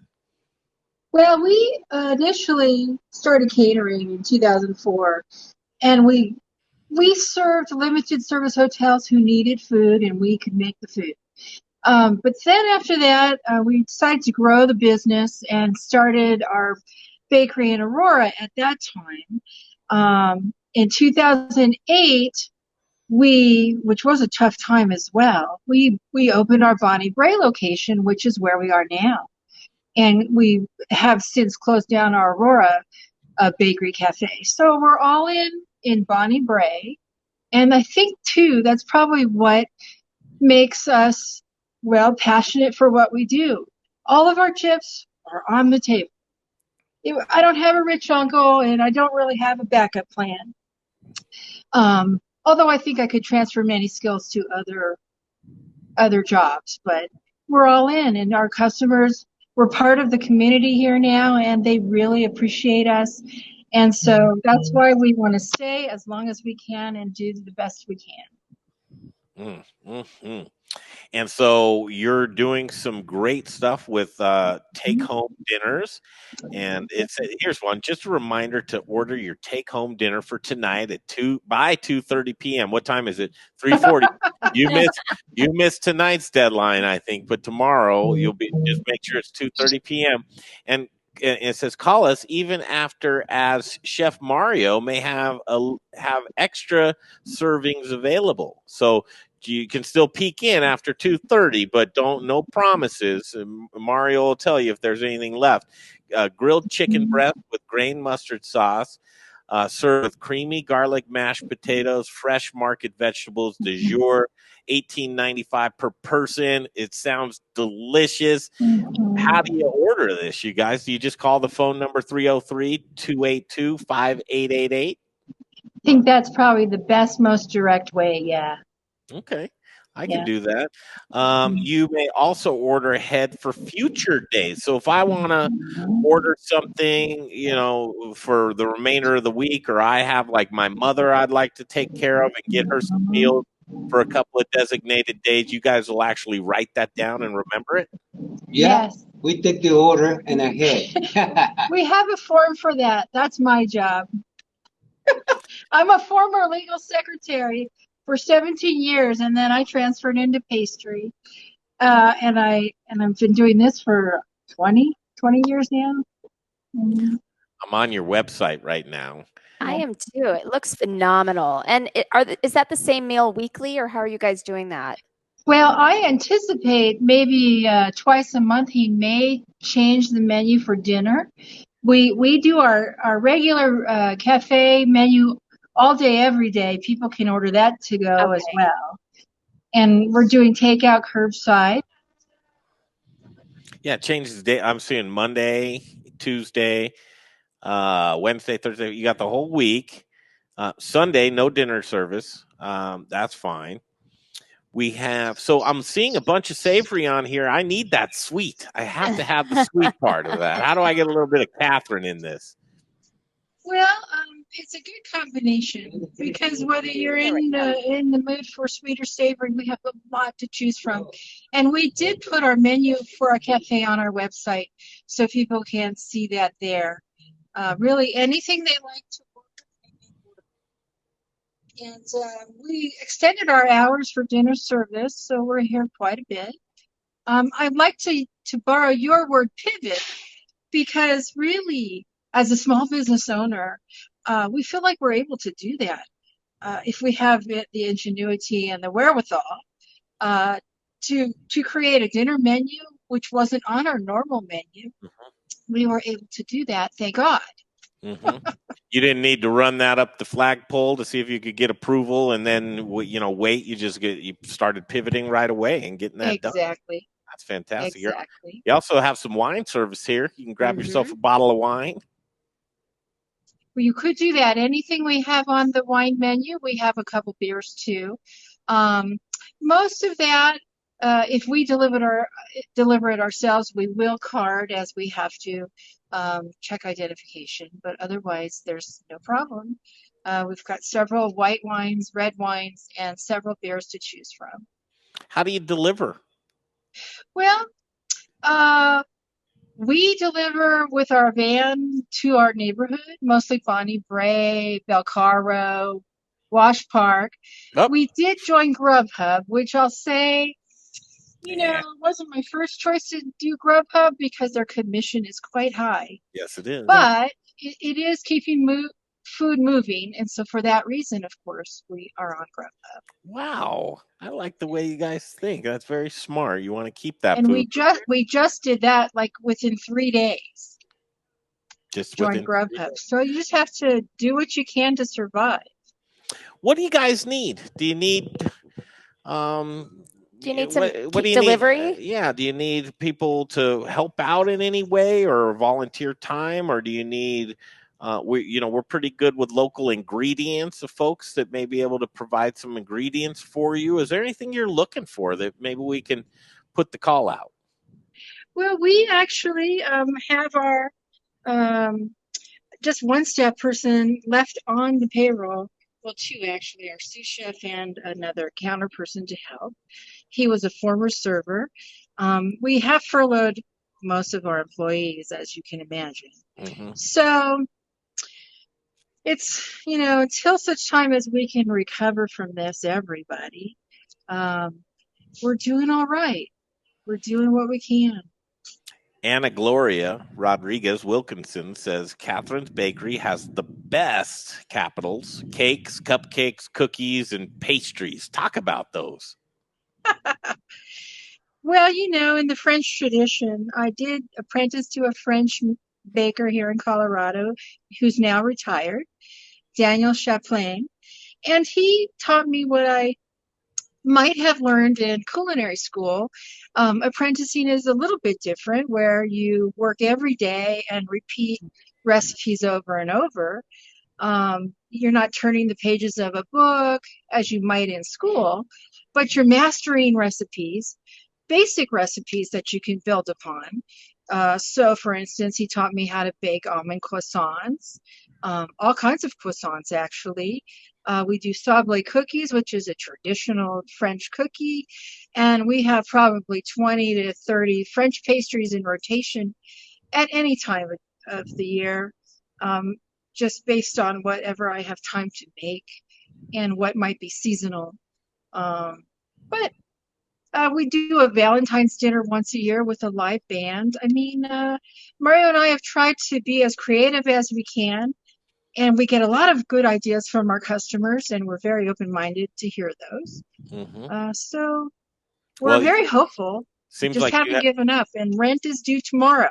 Yes, man. Seems like you got a pretty cool fan base. So they're coming onto the stream right now and just giving you accolades after accolades. Katherine and Mario are awesome. Love Katherine's Bakery. And Mario is wonderful. French pastries and beautiful cakes. We love Mario's crepes. Their quiches are the best. How do I not know you guys yet? This is terrible. I mean, I'm lamenting. Well, I don't know how you do, but I'm so glad you do now. I'm so glad too. Hey, Mario, your hair's looking good, man. Are you cutting your own hair, or who's cutting your hair, Mario? No, I don't cut my hair. I need a haircut. You think you need a haircut? Yeah, I can't find nobody to do that.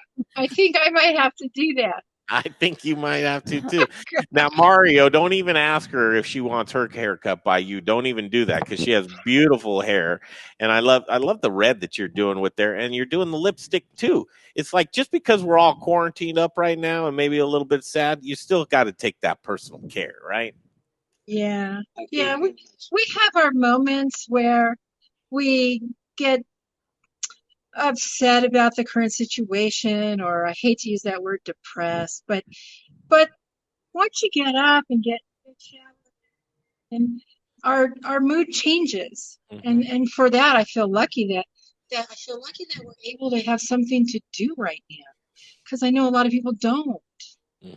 That's true. Yep. That's very true.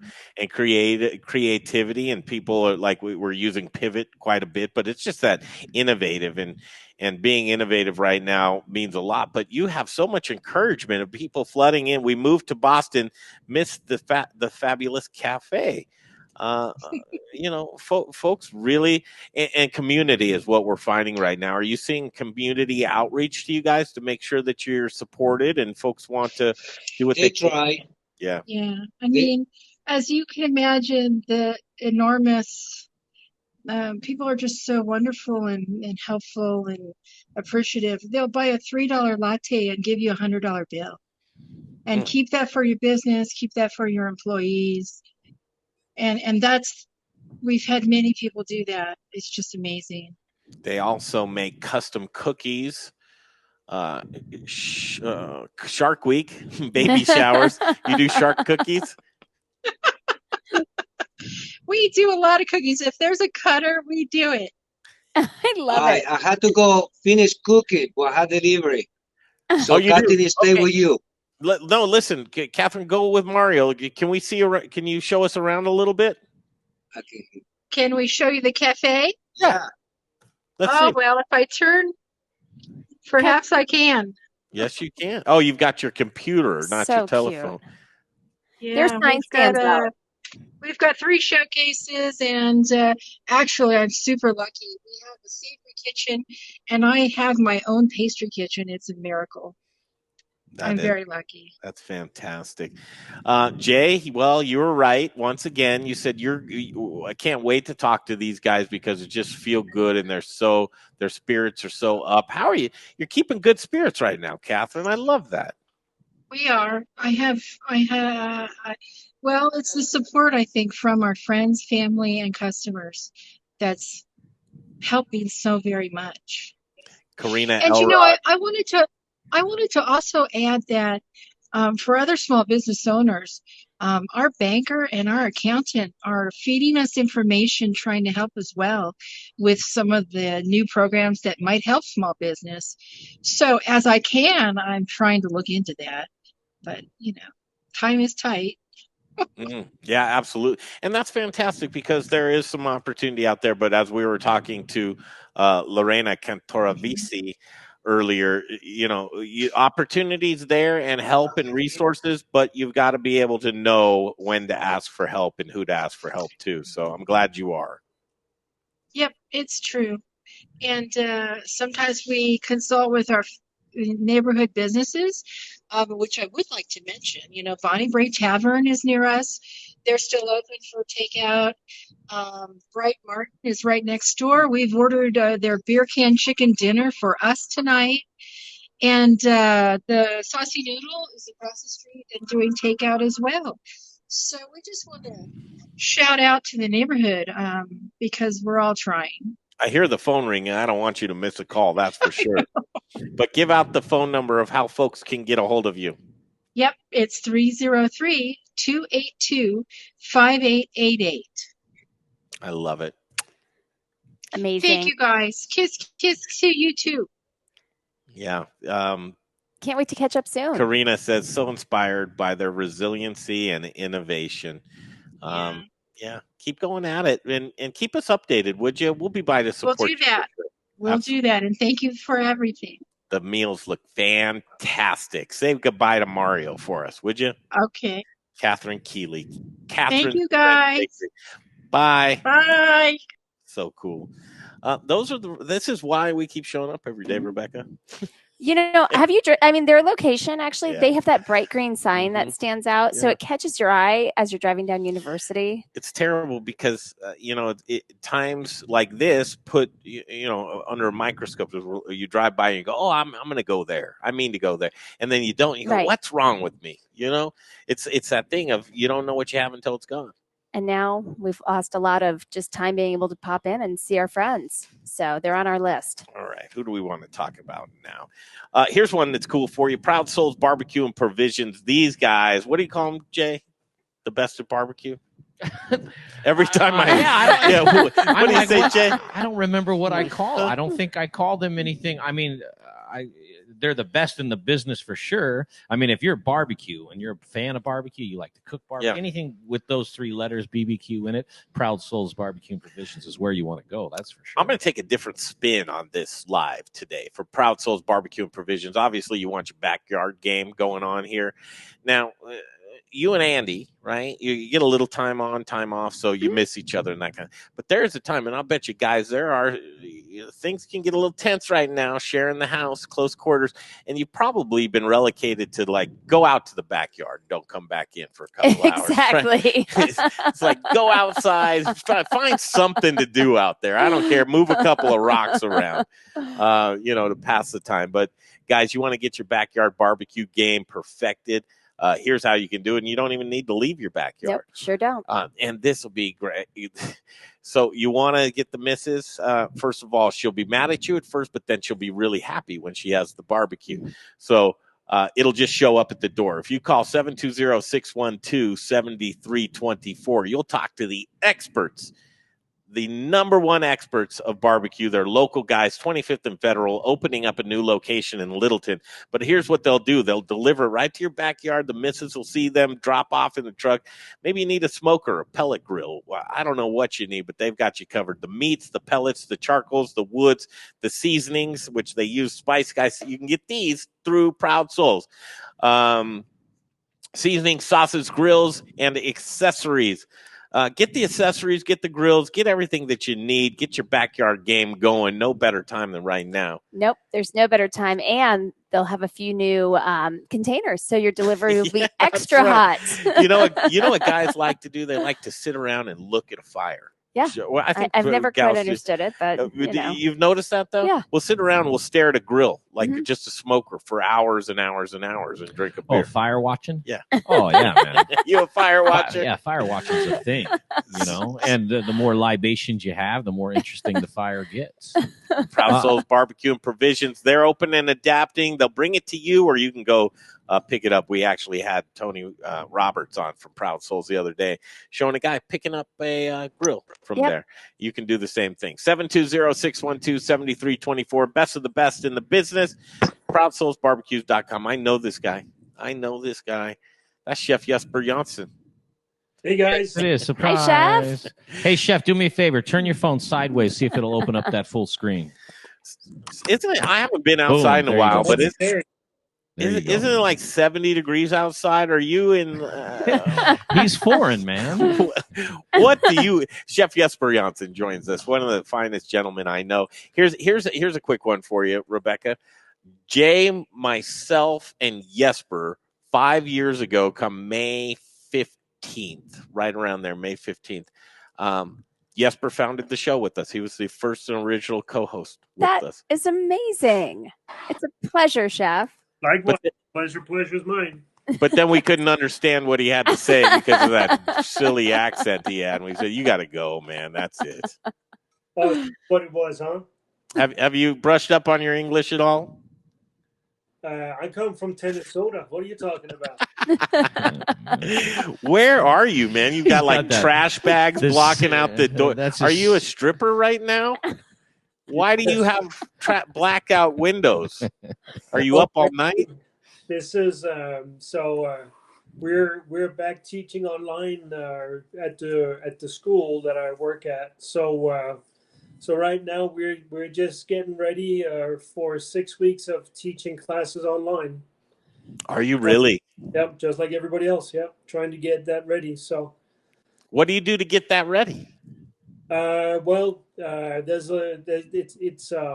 Teaching online is obviously very different from teaching on campus.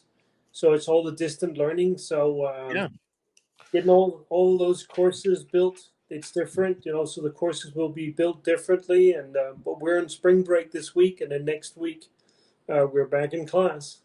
Here, give this to the boss. This is what you need: event streaming solution. Have you recently faced with canceling speaking engagements or educational classes? Now is the time, the perfect time, to stream your online content, Jesper. The experts at Event Streaming Solution are standing by to answer your questions. Basically, they can help with educational institutions, churches, virtual meetings, business seminars, or anyone who has a message that they need to broadcast to their membership group or congregation.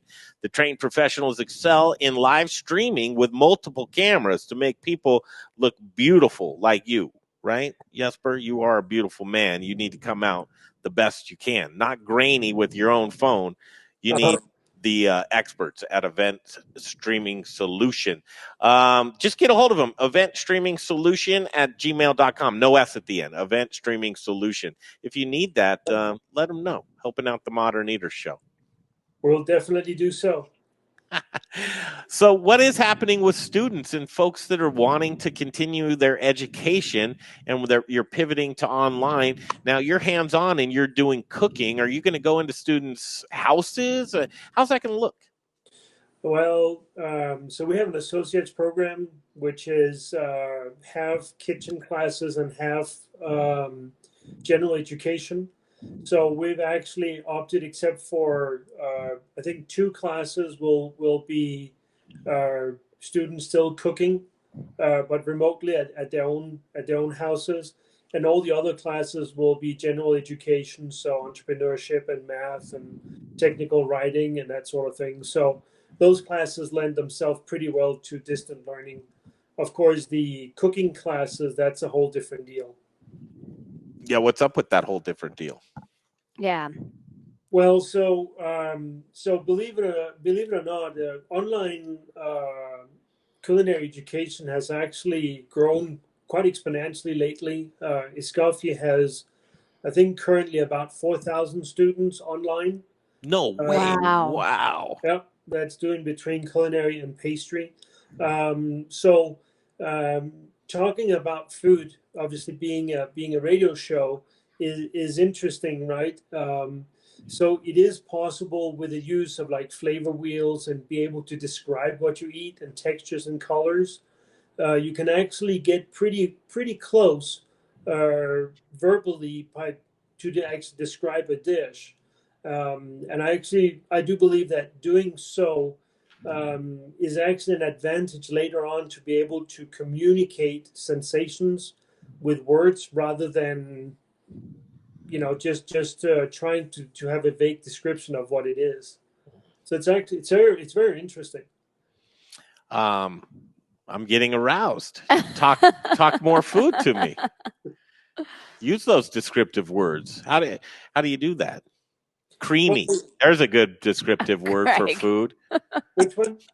Creamy. Creamy is a texture, right? Creamy is a texture. Yeah.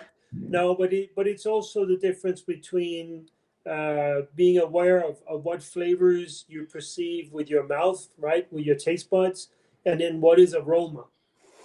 Can you take us through that right now? Well, I mean, obviously the what are they? There's a term for that. The flavors, right? Is it edamame? What is it? So umami. Yeah. So basically, what we talk about usually when we talk about taste, we are talking about simply the salt, the salt, sour, sweet. He had a stroke. The internet had a stroke. Jesper. I don't know. It was crystal clear, so hopefully he'll pop back. I'm still like reveling over the trash bags that are on there. He has an interesting backdrop, for sure. So he said that the backdrop is for online classes, right? Am I wrong? Yeah, so that probably there's not anything. If there's a window, there's no glare. If there's, who knows, a shelf of That's a good point. T-shirts.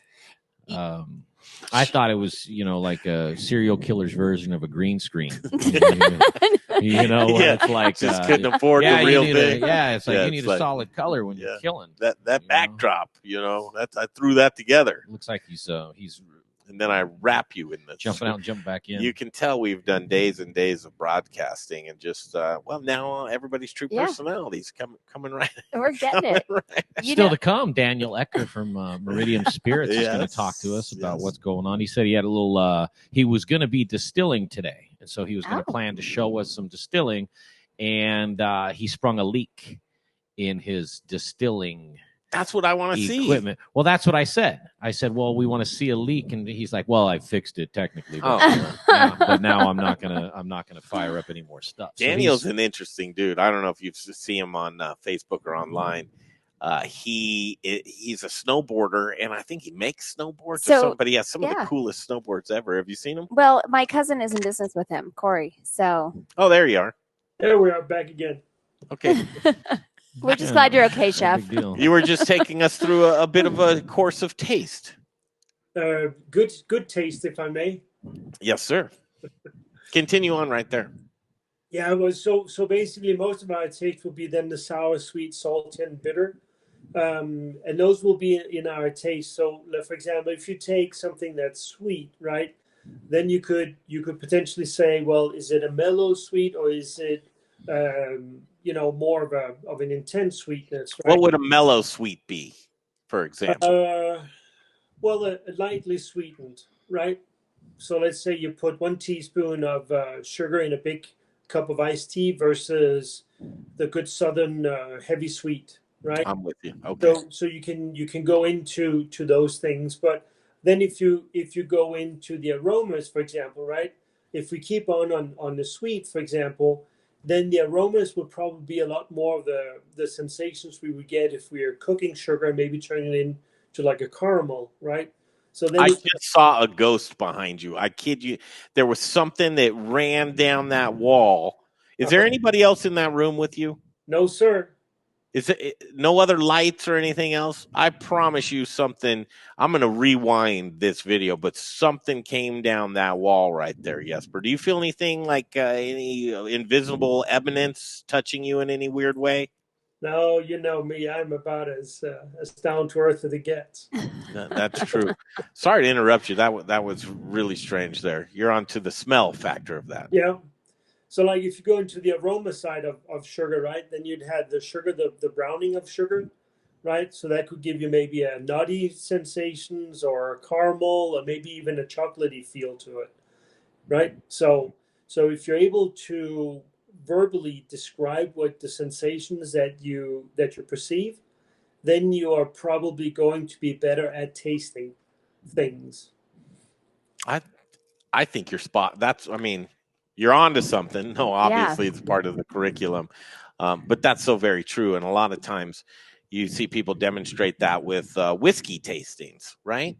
Yeah, I mean, most of this actually probably is derived from, to begin with, probably wine, the wine tasting wheel, right? You know, if somebody can sort of determine the grape and then even per se the region where wine comes from, it's obviously it's a predominant flavor profile of a distinct grape from a distinct area.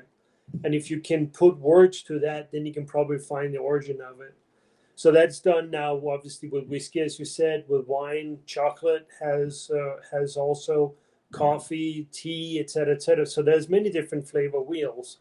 But it's a very interesting exercise. If you ever do a comparison wine tasting or chocolate tasting or even beer tasting for that matter, and you line them up next to each other, you will be able to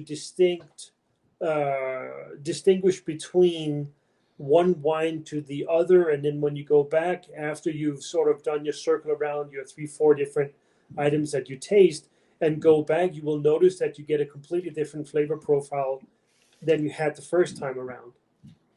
And then it makes it a lot more interesting. So that's all comparison tastings. That's always the exciting part, right?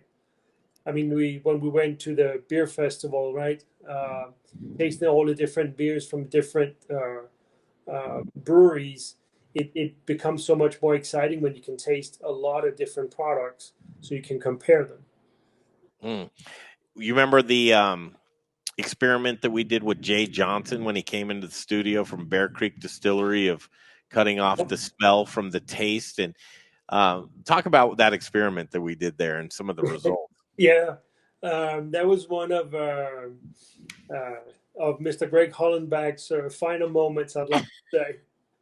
So basically what we did was put a barrier between the nose and the taste, right? Was it like a golf visor or something? Yeah, didn't we use like an upside down visor so that, it basically cut your mouth off from your nose, so you didn't know what you were eating, you couldn't see it, and you could smell it. Yeah, go ahead. I remember there was tuna as a smell and something like pudding or jello. Yeah, something completely different. I remember it pretty distinct, and I was actually thinking about it not just a couple of days ago about that event, and I was still surprised by, even though we tried to confuse the senses, I think we were pretty spot on of what we smelled and tasted. Was it texture that did it for us? Because there was some guesswork in there. I think there were a couple of guessworks, but there was definitely. I remember that the tuna, canned tuna, is such a distinct item. I remember that was not particularly difficult to discern from the others. But I also believe that there was probably more than just taste and aroma involved in this. There was also texture and consistencies and that sort of thing to it, right? Moisture level and that sort of thing. It was very funny. It was cool. Yeah. Online with us right now, Arnold Schwarzenegger.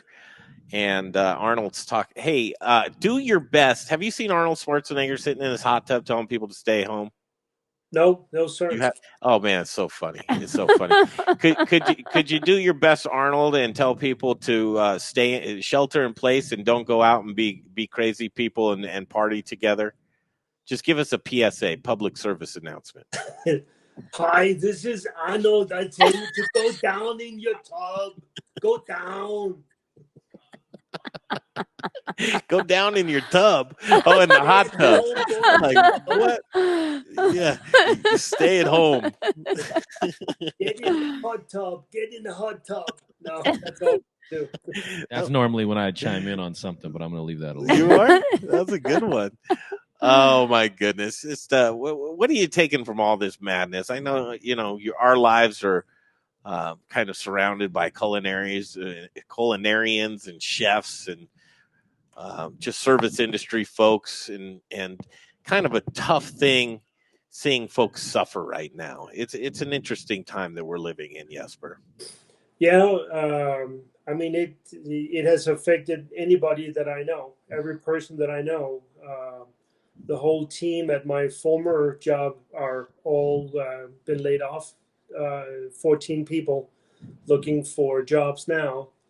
My current student group, there are a couple that work at supermarkets that still have a job, and everybody else is out there looking for a job. Out there trying to also do some good in the community and cook in some soup kitchens and such. This is very, very, very troubling times, and I hope that when times get back to more normalcy than we're used to, that people will remember that when a lot of people had it really hard in our industry, is obviously one of the very hard hit industries. We're usually an industry that thrives pretty well when people have money in their pockets, and I think people will be using up a lot of their savings right now. So even when things do go back to more of a normalcy, I think restaurants will still have a little bit of a hard time because we're probably not going to be the first ones people want to spend money at once we get back. You never know, man. I mean, everyone's cooped up. Let's rush in and help them out. Yeah. And we are cooped up too. But it's gonna take more than one person, one meal a week to make up for this. I just hope that a lot of people can keep up with their bills and their overheads, so that when times get better, they can hire their crew back and but it's everybody's going to lose out on this somehow. Obviously, I lived through 9/11 pretty closely since I used to work down at South Street Seaport in New York, and the gloom seems similar in a lot of ways. But back then people still spent money, and now people just are not making them. So hard times. I was supposed to be in France right now. It's actually today is my mother's 80th birthday, and we're supposed to be celebrating. So we didn't get to do that, and so it's tough times. I mean, and a lot of people are in the same boat. Mm-hmm. Yeah. Your mom, I'm sure, boy, that's a trip you don't want to miss. Your mom's 80th. Yep. She's something else. Remind me your mom's name. Liz. Yep. She's great. I know my mom went out there and spent some time with Liz and in France. That was a weird time where some terrorist attacks just ravaged through that city. Remind me of the city in France. It's in Nice, France. Yeah. Nice. That's right. Yeah. Always interesting times, but even more so now. None of us have ever experienced what we're seeing right now. But as an international traveling chef, you've seen quite a bit. But tell me this, Jesper, on a lighter note, who's probably the most notable person you've ever cooked for?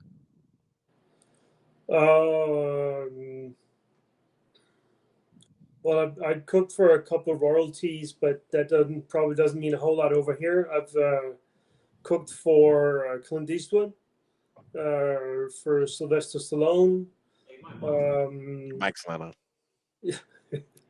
Our former governor on a 2-3 times a year basis.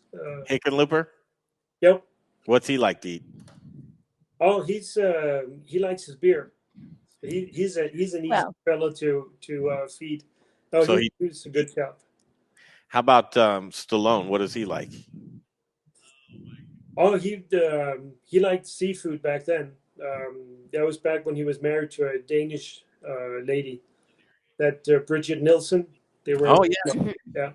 So we cooked for them there. Wasn't she like twice the size of him? Or at least in height. In height, yeah. She's tall. Hey, not for nothing. He was very, very pleasant. He was a very, very pleasant fellow. Not for nothing, Chef Jesper, but back in my cooking days, because I have cooked, not professionally, but in a restaurant. I cooked for Pierce Brosnan. Oh, I cooked. That's right. I cooked for Ed O'Neill. Married with Children. I cooked for. Now, I'd like to say I cooked for Christina Applegate, who was. Well, what does cooked mean? Like chicken fingers? Okay, so Pierce Brosnan Ed O'Neill had a penne alla bolognese. Uh-huh. So, I mean, I heated up pasta, and the meat sauce is already hot, and so I put a couple scoops of. So you assembled it. Yeah. Well, I mean, hey, listen, man. Okay, that was ticket number 16. What I cooked for him. I don't remember what Pierce Brosnan. Tell the story. This is good. This is just an aside, and as we're having fun, Jesper Janssen here with us, just an old friend. Tell us the story about when they came and it was photo time. The Ed O'Neill thing? Yeah, the photo. So this is in the mid 90s, right? When Married with Children, early to mid 90s, when Married with Children was just the most popular TV show on the planet. And where were you? Pismo Beach, California. Yep. A restaurant called Rosa's. It's still there. Still the same owners. The father, I think both the parents are gone, but the son still runs it. Great guy, Doug. What's up, Doug? So I was cooking one night, and we get celebrities from time to time because it's by the beach in California. And somebody says, so Christina Applegate's father, Bob, used to work there. Bob Applegate. Bob was a server / he was like our MC for when we did events. We used to do toga parties and things like that. So Bob would MC the things. And this was in the heyday of Married with Children. Heyday of the Married with Children. And he's her father, old man. He's working there, which is the weirdest thing. He and I almost knocked him out one day because he snapped at me to give him a lighter to light his cigarette. I almost lost my mind. But that's a whole different story. But anyway, and so Christina Applegate and used to pop in from time to time. I'll admit, I never met her. The one I wanted to meet, I never met her for obvious reasons, right? She was the hottest woman on the planet at the time, especially for my age group. Anyway, so word comes down that Ed O'Neill's coming in to have dinner, right? And it's like far out. And I'm a huge Ed O'Neill fan, married with children. I couldn't wait. I put on a new chef coat, so I'm pearly white. Man. I swear to God, I put on a new total chef misrepresentation coat. of yourself. Well, I mean, yeah, but I poured the meat sauce on his pasta. All right. So they come and they get me and they say, hey, listen, man, and we knew Ed O'Neill was there, so it was a big deal. And they say, hey, listen, we're taking a picture with Ed O'Neill. That's where the fresh chef coat came. And I'm like, oh, far out. So, take my hat off, do a little spike in my hair, look good. I go back, get a brand new pearly white chef coat. I come on, I got the butterflies, I'm like, this is my connection to I'm going to be famous too, right? He'll see how funny and lovable I am, and he'll bring me on the show and everything else. I walk out there and they hand me the camera. Can you take a picture? And so to this day, I'm heartbroken, obviously. To this day, I take the picture, and in the picture, there's a reflection of me in a window somehow, where it's like, and you can't see my head or anything. You just see a shoulder like that, a little shoulder cut out of me taking the picture of the whole crew, including people that had worked there 10 minutes, and I've been there 4 years. Is way before cell phones, right? So it's like a legit camera. Oh, yeah. Right? Yeah. You couldn't do the reverse. No, this is pre-cell phones. This is pre-internet. You didn't say, sir, can I? No, you know me. I couldn't say anything to anybody. I'm just like, yeah, I'll take the picture. I'm a donkey, and then went back and took off my clean chef coat and started pouring more meat sauce on things. But that's my kind of summarizes your life. Oh yeah, in a nutshell. Oh, for sure. I mean, however, that's my sex life. That's my everything since then has been the same. Jesper, I would actually like to say I think things have gone downhill a little bit because that was a highlight. Yeah, let me eat burritos for 7-Eleven. Well, listen, I mean, you're right because I didn't meet Ed O'Neill, right? So that was great. That's terrible. That's a good way to look at it. Thanks, chef. Hey, Jesper, tell a story about the early days of the Modern Eater. Maybe the one where we were looking around and we went up north to try and find some. We were like, okay, we're going to do this show's going to be barbecue. That was like how we had no idea what we were doing. I thought you were going to, because of the story I told at that first barbecue. It was, I don't know. We can't tell that story, but it was terrible. Jesper, tell a story, an early day story about the show. Oh, boy. Well, there was all the time before the show even went on air, but I do remember our little barbecue trip there, and we had a very charming waitress that was doing barbecue sauce art. Do you remember that? Yeah, I do. Those were crazy times. How about Mile High Stadium and when we met Chef Keegan? Yeah, that was one of our Yelp days. I still have Keegan Gerhardt in very high esteem for that simple fact that he had no reservations of what he felt about that platform. Yelp. And and it took a lot of guts for somebody still daring to speak their mind about that. So yeah, those were good times. What was that called? And that's Troy Guard. That was probably the first time I ever saw Troy Guard, and it was called it still is. It's the chefs of the football. What was the name of that thing? Like the NFL Mile Highs, like chefs of the West. What was that? Oh, at the stadium? Yeah. I think it was Mile High Chefs of the West. I think Chefs of the West is I have no idea. And Troy Guard had like the but Jen Jasinski was there. It was like packed. Everybody that was anybody at the time in Culinary was there, and I had no idea who any of them were. And I think it was Denise Connor. Remember Denise Connor? Absolutely. Denise Connor spent some time with us, and she knew the who's who and the what's what of all the chefs. And you know what? If I knew now what I knew then, I probably wouldn't have done any of this. I knew nothing. I was just such an idiot. I didn't know any people. I didn't, But he knew me. He heard that meat sauce story, and he was like, "Well, I'll start with you." Well, I'd say, I mean, and I've said this before to if there's some listeners that remember this, but the Modern Eater is a program that was greatly needed, I think, in terms of a community of chefs. There were other and are other food programs out there that are very informative, I'm sure, but they're not industry insiders, if you want. And I think if you want to know what it is to be in our profession and to be part of this very odd collection of human beings that choose to do this for a living, then that was what we wanted to do from day one, was to give a look into that. And I think that's why I was part of the Modern Eater from the get-go. Was I wanted a cook to be able to speak to people about our industry.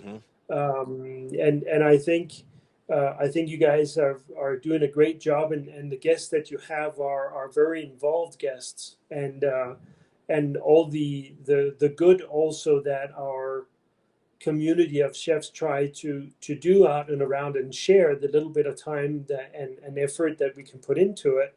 I think the Modern Eater is a great platform for that, and has been from the very beginning. That was not a paid endorsement. Wow, that was impressive. Thank you, Chef. And interesting. We always said still a mine, right? You can't take that away. No, I can't. We always said that we didn't want the show to be about talking about a piece of chicken for a couple of hours. Like we never wanted that. We wanted to hear the stories that folks had to say. And listen, it was a long road. There was times where we didn't know how we were going to keep the show on, Jesper. We truly didn't. Every week was an adventure of like, how are we going to put this thing on the air? Why? I was just going to say, you mean like last Saturday? Yeah. You know? Is that how far back you're going? You know? Like now that we're on Easy Street, Chef, wow, we look back and look at how far we've come. Yeah, man, I can't believe I used to drive a car with no windows in it. It had windows that just didn't open. That's right. That's right, Chef. It's good to see. I reached out to Jesper today just because I'm like, man, I haven't talked to this dude forever. I know. I'm glad you did. I know, right? Hey, man, you don't age at all. You know, what are you, 72? No, I'm actually 23. You look at handsome guy. How's everybody? How's the family? Everybody's good. Everybody's trying to stay as safe as possible. Since my better half is a nurse, we try to to hopefully not get sick as a household. But it's getting closer. It's getting a little bit more serious. So now is definitely a time to be careful. Absolutely. Hey, thanks for catching up with us today, my friend. Likewise, I miss you greatly. We miss you too. When all this is over, Chef, and we're back up and running, a normal show with chefs cooking and having fun and distilleries and breweries and so on, would you commit to please coming in here and cooking for a show? Do you remember how to cook? Oh boy, I've cooked more lately than I ever have. Man. and bring some of your students. We'll do a little a Scoffier and Jesper from Blast in the Past to have you guys all slapping each other with some meat sauce. Yeah, maybe not, but we'll definitely cook some food. I love you, brother. All right, we'll talk to you soon, Chef Jesper Janssen. Guys. Nice to meet you, Chef. Yeah, Augusta Scoffier. Bye, guys. Tough. Being in the business of education and culinary, boy, how do you get people to sign up for that? It reminds me of Grant from Alenia. I may be mispronouncing that, but just the way he was speaking about aromas and things like that is what it brings me back to, how he had to relearn everything, right? If you haven't seen it, that Chef's Table is amazing to watch. Hey, Jake, let's do this. Let's do this. What do you want to do? I want to do A+ Beverage Solutions because I talked to Jeff Rourke the other day. I said, hey, man, am I crazy? But I've been telling people you want to get your lines cleaned out. He said, you mean flushed? I said, oh, yeah. Okay, flush your lines. I said, is it a big deal to do? He was like, well, maybe if it's down for like a few days or a week or something, no problem. But if we're looking at, May 11th as the start back update, yeah, probably a good time to get those flushed out. Well, and that's not to mention the ones that are already messed up. Yeah. Because I've worked at a few places like that to where, and you have these, and here's what I'd say too, while we're on the subject, right? Some beer companies will come out and clean your lines for free, right? And so free is the right number for sure to come do it. But here's the thing, man, like a lot of those big companies, and trust me, I know, because I've known these guys personally, like, hey, John, what's that? Yeah, they don't care about your lines. I mean, they don't.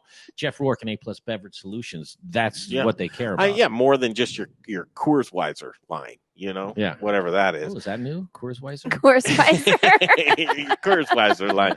Jeff Rourke and A+ Beverage Solution. Here's the deal, $10 per line. That's pretty sick. Can't beat that. No, you really can't. And he also said you're going to have problems probably with your motors, pumps, getting that stuff. Oh yeah, your compressor. Yeah. I mean everything. If that's down for a while. Put it this way, if you're somebody that has common sense and been in the business a while, that not running your stuff like it normally does, and you're just letting it sit or whatever, it's going to be time to when you want to get back open and when people start, because it's going to flood when this thing's all over. It's going to flood the restaurant. Don't bar pour business. that beer from 6 weeks ago. Well, there's that, and it's like you want the best because you're going to get a lot of new faces in your bar. And you're going to get a lot of new faces this close to us right now in your restaurant. So it's worth it to be able to represent your product the best way, and the best way to do it, A+ Beverage Solutions. 720-272-3809 720-272-3809. And if you're not pouring the most efficient beer possible from your tap lines, what are you doing? You're pouring your money down the drain. Well, you dropped the ball on that one, Rebecca. But I didn't know. You guys threw me off with this new situation we have going on here. Shoot from the hip. That's the Jay Parker, family owned and operated, 20 years in the business, specialty tap installations. But he wants to clean your line out, Jay. And no problem. Foam is money. 720-272-3809. Jeff Rourke and A+ Beverage Solutions. He can also add a liquor line. Did you know that? Mm-hmm. Pouring spirits out. Coffee, man. People are pouring coffee with them. Wine. I mean, wine's a huge one. Kombucha. You like kombucha. I'm in love with kombucha. Can you say kombucha or how do you say it? I say kombucha. You say kombucha. Kombucha. Like it's calm. Yeah. Hey, Daniel Ekker. Hey. Hello. Hey, there he is. What's happening? Can you hear me? Oh, yeah. Oh, okay, cool. We can see you. We can hear you. Right on. What's going on, guys? Not a lot of checking in with you, Daniel Ekker, Meridiem Spirits. Confession time. Got to get that sweet clock on the wall, man, but none of us are man enough to hang that thing over here. It's pretty heavy, isn't it? And it's only got that one little hole in the back of it to hang it. There's not any chains or anything. So we're trying to figure that out. And where to put it. Where would you suggest in the kitchen we put that? Well, I mean, you gotta find some piece of drywall or something with a big stud behind it. I don't know. Okay. Like where you guys are sitting right now won't work because it's concrete. I don't know if you want to drill into that. Well, that's kind of what we wanted, though. It was looks so cool on that back wall. We could get George to come over and do it. He just did some concrete for me. Who's George? He's my old roommate and best friend. Gotcha. Okay. You guys have met him at some point. Because you offered up Andy to do it a couple times. Yeah, right? but I feel like George he's a GC. So to have him over, we'll give him a beer to drill a hole for us. Should be fine. Yeah, that's cool. There's a few things I want to do. I'd like to be able to fix my car, build something, and distill something. I want to learn how. Well, you should come down here. We'll teach you how to do it. Would you really? Oh, yeah, of course. How'd you learn? I taught myself how to do it. Like YouTube? I hate those people. No, not necessarily. Alex and I like to travel. So when we were kind of putting together the idea of the distillery, we went out to Cognac, France. And we met with some distillers out in Cognac. And we went to some Cognac houses. And I want to tell you something really funny. My older brother was with us, and he's not a part of the liquor industry. So he called them cognaceries. Nice. Which I thought was hilarious. Yeah. He actually went into the Hennessy Museum and asked if he was in a cognacery. And the poor French people were just lost. They just didn't even know what to do. Probably hated you. But then we went up to Scotland for a little while. We went to a bunch of distilleries in Scotland.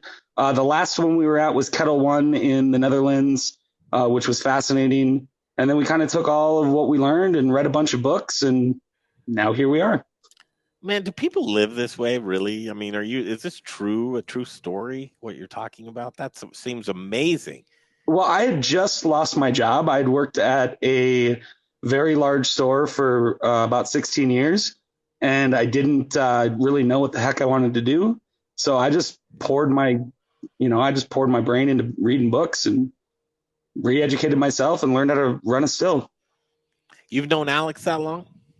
Yeah, we've been together for 5 years, going on 6. Oh, so this is recent. What? Oh, yeah. Yeah, 5 years to me is recent anyway. Well, yeah, I mean, you're old, though. That's true. Hey, listen, this is the beginning of the interview, not the end, man. Save that stuff for the end. It was really cool to see you delivering some Chiba Hut to your mom the other day. That was awesome. Did you see that? Yeah, of course. She said, step back. Get away from the door. But no, I just think it's classic that Greg Hollenbeck is going to deliver Chiba Hut to his mother. I think that's fantastic. Well, I'll have you know, she wanted the KGB and in the pinner size. So she got the pinner. I like Chiba Hut. Oh, that place is great. They do a nice job. Do you like Chiba Hut better than Snarf's? Absolutely. Oh, you do? What's your favorite sandwich shop? My kitchen? Your kitchen. Well, of course. Other than your kitchen. You know, I'd probably have to say Chiba Hut. I think they make a great sandwich. Yeah, they do. Lots of great. They do a great job. It's a fun place. It's reasonably priced. Food's delicious. Do they have gluten-free options? You know, the last time I checked, they didn't, but I usually just get it as a salad instead. Do you really? Yeah, and so they customize it pretty well. That just seems so sad. Well, it is sad. Can't have a sandwich.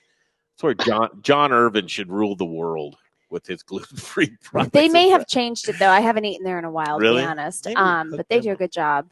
Trying to think of some other sandwich shops that I like. Yeah, you're actually on here for a reason. I wanted to talk snowboards. No, just kidding. Okay, well, we can do that. I love seeing this.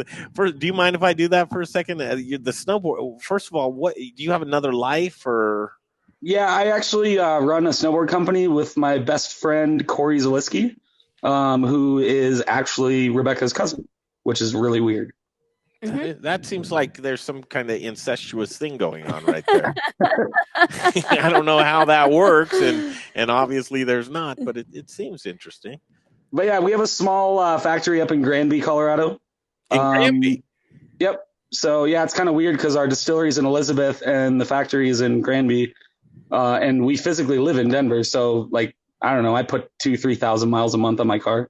I bet you. Remember when that guy went nuts up in Granby? Yeah, they just made a documentary about it. Have you seen it? No. Oh my God, it's amazing. He like got in a tractor or something. Yeah, they call it the Killdozer. He just outfitted it, right? Oh yeah, it's rad. You got to watch it. Oh, I got to watch it. Well, Rebecca could only do a half episode, but I did get through I have one left of the Tiger King. Oh, I haven't watched that yet. Oh, I think you'd like that. You'd like that for sure. Like full on like that. So the snowboard, you come across a lot of, different relics of snowboards too, huh? Well, yeah, it's kind of, I mean, it's a little strange. I mean, I've been doing the snowboard thing since I was, 17 years old back in Minnesota. And so I've been involved with a bunch of snowboard companies over the years. And through my travels, I've picked up some snowboards and, basically we collect snowboards now so we can learn from how they used to make snowboards while we're making them today. And I'm not kidding you. I've got, 200 collectible snowboards. I'm not going to tell you where, but I mean, I think you know that they're at my house, but I don't think you know where I live. So I will soon. But then we also keep some up at the factory just as guidance. So like if we're trying to do something new and we don't know exactly what the heck we're doing, we'll grab an old snowboard off the wall and kind of use it as guidance to make sure that we don't do something stupid or something that has already been done. We don't want to copy anybody. So that's right. Who is your favorite skateboarder? Tony Hawk, right? Oh, no. Rodney Mullen. Really? Was Powell Peralta a guy? Stacy Powell or no, I don't remember who the Powell was, but yes, Stacy Peralta is an actual human being. I don't remember the Powell though. That's a little bit before my time. Really? So, I remember Powell Peralta. You did? And then you're older than I am. Caballero was there back in the day. Steve Caballero for sure. Yeah, I remember that one. You had the good skate. So I hope my mom's not watching. So here's how you knew you had the good skate, like the Vision Gator was like the back when okay, Jay's got something for that. But now you're dating yourself, Greg. You're totally dating yourself. I date myself every night, man, so I'm not afraid of it. Yeah. Here's the deal. So that was like I went and I just pleaded with my mom. All I want in life, just life. Oh, you never have to give me anything again. Just give me a Vision Gator, right? That's all I want. So I pleaded. I had birthday coming up. I'm sure that I got a Vision Gator coming. There's no doubt in my mind. So all the kids in the neighborhood was there. I got a party going on. I'm ready to just jump on this Vision Gator. I see it wrapped up. I know it's there, Daniel. There's no doubt. I'm going to be the guy, right? And it ended up being a Nash, didn't it? It was a Target brand, whatever the hell that. Well, I mean, Nash was a Target brand, so it might have been that. I don't know. I was so pissed off, man. I can't even. That's like the equivalent of getting a black snowboard back in the day. And then I was such a snobby kid, and I feel so bad for my hardworking single mother, trying to put food on the table, and I need this specialty Vision Gator board, and I get this, whatever off-brand it is. I was such a snotty little kid. I wouldn't even get on it. Oh no! Come on, you had to at least take it around the block. No, man, I wanted to destroy that thing so bad. I was so pissed. How old were you? Like 14, 15, back in the time where that would have made me a world of difference in coolness, right? Hey, man, listen. Well, I'll tell you, hey, Greg, I'll tell you what, we very well might be starting a skateboard company. I can't give you too many details since we're on live stuff here. And it won't be called Affinity because Affinity's our snowboard company, but we're not going to call the skateboard company Affinity. But if we do this, we'll make you a Greg Hollenbeck pro model skateboard, and we can even use those old graphics. I'll have to dig them out, but I'm sure we can get you your Gator. Just be like square with like a wheelbarrow wheel on it. Well, I'm not going to get into my story because it would take too. But you think that's bad with you and your Christmas and this? My mother used to box up empty booze bottles and wrap them so the presents were real heavy, and so the weight was good when you were a kid. And so Christmas morning we would tear through these things like there's diamonds in it, and it'd be empty booze bottles, and she'd be sitting back on the couch with a cocktail laughing at all of her kids opening up these fake presents. Now we did have real presents, that was good though. She would do that, and I have a vision. My brother. My brother and I went down to the skateboard shop after Christmas, and he got Christmas money or something, and went down. He bought a Vision Gator deck. That's all he could afford. He couldn't afford the wheels or anything. And then on the way back, he got hit by a car. Was in a coma for a month. So it's a terrible story. But he was holding the Vision Gator when he got hit, man. Oh man. Yeah. I don't know where to go with that. Yeah, sorry about that. He's okay now. Do they still put rails on it and skid pads on the back and that? No, none of that. No, not anymore. We used to make those skid pads in plastic shop. Yeah, of course. It's just all it is urethane. It's pretty easy. That, and we were making pipes. Yep. You know what I'm talking about. You're not here for any of this. You're here because you're in your distillery right now. And Little Rich Schneider, he chimed in. He said, "Looks like a scene in Goodfellas. Is there plastic on the floor back there?" What, here? I think he was talking about Jesper. Yeah, no, there's no. We got. Oh wait, hold on. How do I change? Here we go. Hold on. Yeah, the flip around. We got to do the little flipper. Did it flip? Yeah, give us a flip-a-do on that. I want to thank real quick, Daniel, you and Alex. There it is. Oh, there we go. Nice shoes. It's just concrete. Nice shoes, Red. I got 2 pairs. Those are cool. 2 per. Apparently 1 leg, but okay. Do we have you? Did I lose you? No, it'll pop back in from my experience. It says that it can't find the camera. Uh-oh. You want to turn it back around? Yeah, you want to go back and then around just do it old school, then just turn the whole camera. There you go. Yeah, show us around while you got the camera that way, if you can. All right, so and we hear you sprung a leak today. We did, and I kind of cleaned up the mess along. I mean, this was this morning, so We had a coolant line blowout. There's still a little bit of water. Can you hear me okay? Yeah. Yeah. So our building doesn't have floor drains, which is stupid. When we rented this place, we decided not to put them in. So the water, whenever we have a flood, it's a major catastrophe.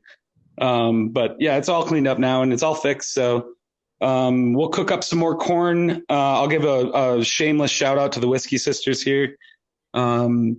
We pretty much exclusively use their corn to make our vodka. We do make some stuff out of barley, and I don't generally use their barley yet, but I've sampled some of it and it's pretty good. So, but yeah, we'll make some more stuff here pretty soon. I'm just kind of wandering you around. Here's the still. Yeah. Whoa, that's beautiful. So Daniel J here. So during these shutdowns and everything, what's the day to day down there? Are you trying to barrel some stuff and get ahead, or are you doing the sanitizer route? No, we haven't gone the sanitizer route. Alex and I talk about it all the time. It sounds like the Distillery Guild here in Colorado, which is a great resource for us. It sounds like they've got some good guidelines on what we can and cannot do on the sanitizer route. We just haven't decided to pull the trigger on that. So day to day is pretty much just making stuff. And we got these little storage containers. So we just make it and leave it in the storage container. It stays at 190 proof. And then we'll decide what to do with it after that. Generally it will turn into vodka, but if there's enough demand, we'll turn it into gin. So are those barrels empty? No, these are all full. Sweet. What you got? Can't really tell you what's in there. It's kind of a secret. Really? Oh, nice. No, it's we gotta keep things classy around here, man. It's not M&Ms though. It's not. No, it is not. Okay. We've got. I will say we do have some barrel aged gin. We talked to you guys about that. There's some barrel aged gin right there. This is cool. It's not ready yet. I saw you when you were on that Speed Network, and what was that guy's show? The Moonshine Highway, I believe, is what they call it. Yeah, that's right. Yeah. I saw the distillery in He's there. the distiller, doctor, astronaut. I'll tell you what, that was a riot. That was so much fun hanging out with that guy. Yeah, that was a cool episode. Yeah. Victor Matthews is his name, right? Dr. Correct. Victor Matthews. Yeah, that guy is a riot. I'd love to have a beer with him. What are his three things? Doctor, master distiller, doctor, and something else. Like CMC, master chef. Oh, and then a master chef. Yeah. That's our bottling line. Oh, nice. I think Jay has the same one over at Bear Creek. At least last time I was there, he did. You got any extra steel tables? What's up? You have any extra steel tables right there? I don't have any extras, but I could sure use some. The only problem is, Greg, we're running out of space in here. It looks like so. It. It's hard to believe 2.5 years ago, this was an empty building. Mm-hmm. It didn't have lights. It didn't have sprinklers. It didn't have that nice foam roof that it has now. Do you even have room for a tasting room in there anywhere? No, we have no tasting room. I'm going to try to switch my camera back around here. There we go. No, we don't have a tasting room. See, we're in Elizabeth, Colorado, and there's not a lot of people down here. So a tasting room would not be very effective for us. Yeah, I get it. Satellite locations, what you're probably looking for. We wanted to check in with you to kind of take the temperature and see how you guys are doing. It looks like you're kind of just building up some stuff and working hard. Well, like you guys said, we're just trying to stay ahead of the curve. So we know now with the mayor, I think it's the mayor's guidance, or was it the governor? I'm not entirely sure, that it's going to be April 30th now. Correct. So, we'll just try to continue filling bottles and, trying to keep our heads above water. We're very fortunate in that we can sell directly to retailers, and actually all of our customers are liquor stores, not bars and restaurants yet. So we haven't really been impacted too much, but I feel for all the restaurant people. And I'm hoping, Alex and I are hoping once this is all over, we can start cruising around and selling people booze at their restaurants. But, I feel for these people and losing their jobs, and it's terrible. Well, we did speak to Alex, and that's how you guys kind of are. And why not during a time like this? You said there's people that need to. We were like, come on. They're like, nah, let other people. We want to kind of take a sideline, and other people need more help than us right now. And I do have to tell you, though, Daniel, that Alex probably is the better half of the two here. Well, I think she's better on camera, and she's got a nicer voice than I do. She's so sweet.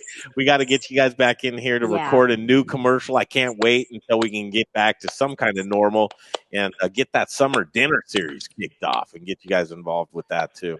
Well, when all this crap clears up too, we'd love to have Alex and I talked about this yesterday. We'd love to have you guys over to the house. You, Jay, Rebecca, little Richard, Little Rich, yeah, little Richard, and Brian. And we'll cook for you. Now, we're not chefs, so it's not going to be very extravagant, but it might be pretty fun to hang out. I'm just saying. It'll be fun. Hey, Daniel, can we bring a doctor with us? Yeah, absolutely. you might need one after I feed you all the booze I'm going to feed you. Well, she likes cocktails too. Yeah. And I think she likes gin too. This is weird. Okay. We got a damn fine gin. And Daniel, we need a bottle from the doctor. I don't know if you can see the doctor. It's doctor time. So this is where you'll want to hang up and you'll want to get back on the stream and you'll want your daily motivation. Not that you need your spirits perked up because you're generally a pretty happy guy, but Dr. Sara Metz, she's every day with us. All right. Cheers. Thanks, guys. Cheers. Tell Alex hi. Yep. Will do. Wow. It's already 4:48. I know. Where did the time go? Dr. Sara Metz, she's joining us right now. Dr. Baby Yoda, where's your Yoda, Doctor? Yoda's here. Hi, Yoda. Oh, my goodness. Here we are. What is it? Day 16 out of 57, 41 to go for restaurants open back up. And day 6 of shelter in place. Doctor, I hit the streets last night to get home. I got pulled over. What? You know? Yeah. Gotcha. Well, it was just basically saying, why are you out?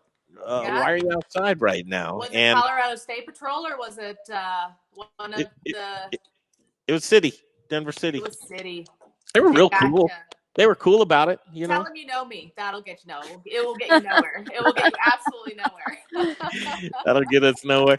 But no, it's serious out right now, and stores seem to be closed down a little earlier. That's what I was trying to do, is just get some food on the way home. So Natural Grocers, Whole Foods, King Soopers, Glendale's Finest got me. And just said go on home. But you can tell right now they want people to stay home.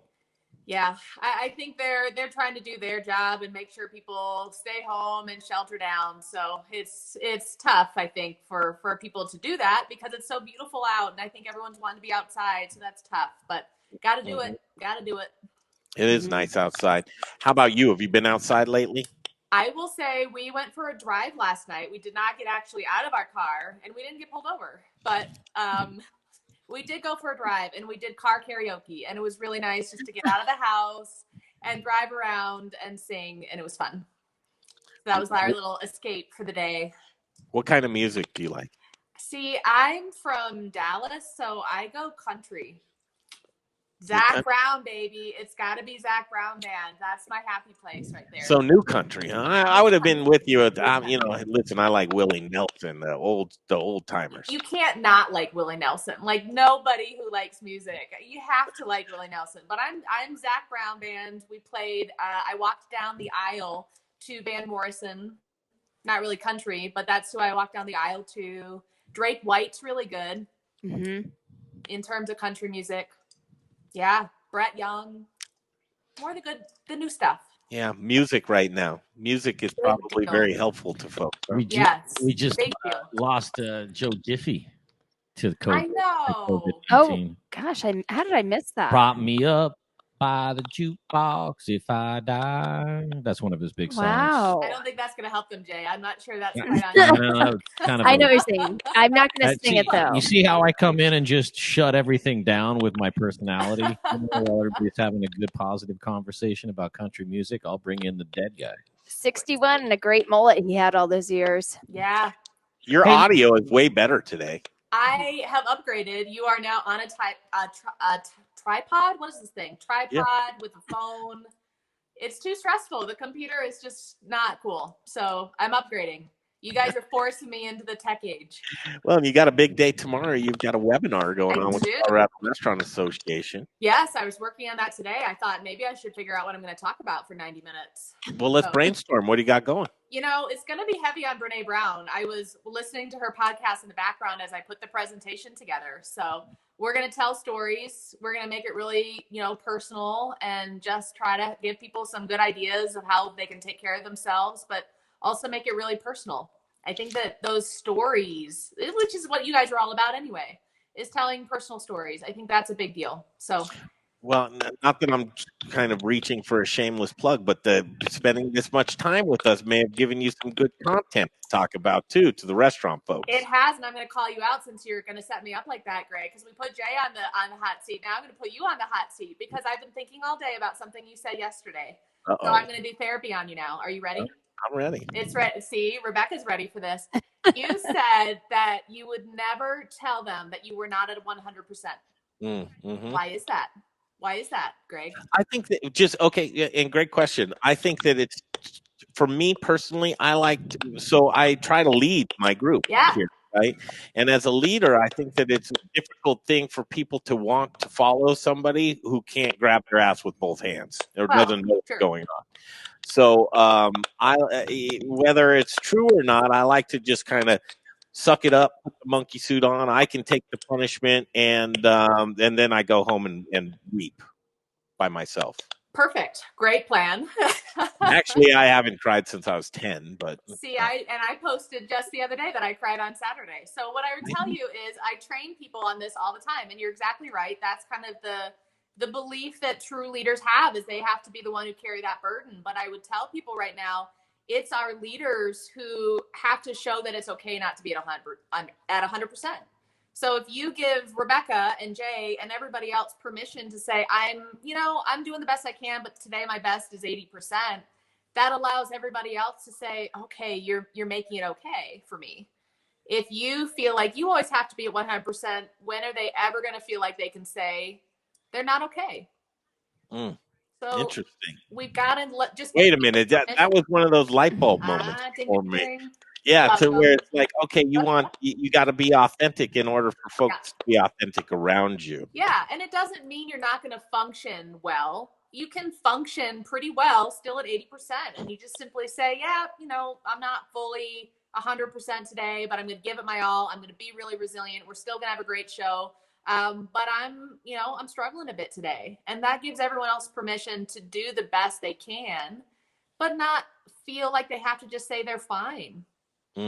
I came from the school of broadcasting and learning from some of these old timers to where literally, like, I've seen you have the flu to where you're talking and you throw up in a trash can and people don't know it, and you're still there, and and a lot of it probably just has to do with insecurity of not being there, type of thing. But I've seen an old timer have a surgery the day before, the next day in the chair in the morning, doing the talking, and I kind of just came from that. Tough it out, just keep going and push ahead, and I think there is something to. I'm glad that you gave me that light bulb aha moment. And it's the style that I've always had, is I think you've got to be really authentic, and you've got to teach, again, lead from the front and show what that looks like. That's why I had put that post out the other day that I cried on Saturday. I don't think that makes me not a good leader to say I was not 100%. I think it helps people say, wow, if you're willing to talk about it, that makes it okay for me to have my moments too. Well, that's interesting you say that, because I did actually have to process that a little bit. Like, wow, I'm surprised she said that as being a doctor. Like, how could the doctor, who should know everything and know how to process feelings, like, should I listen to her now?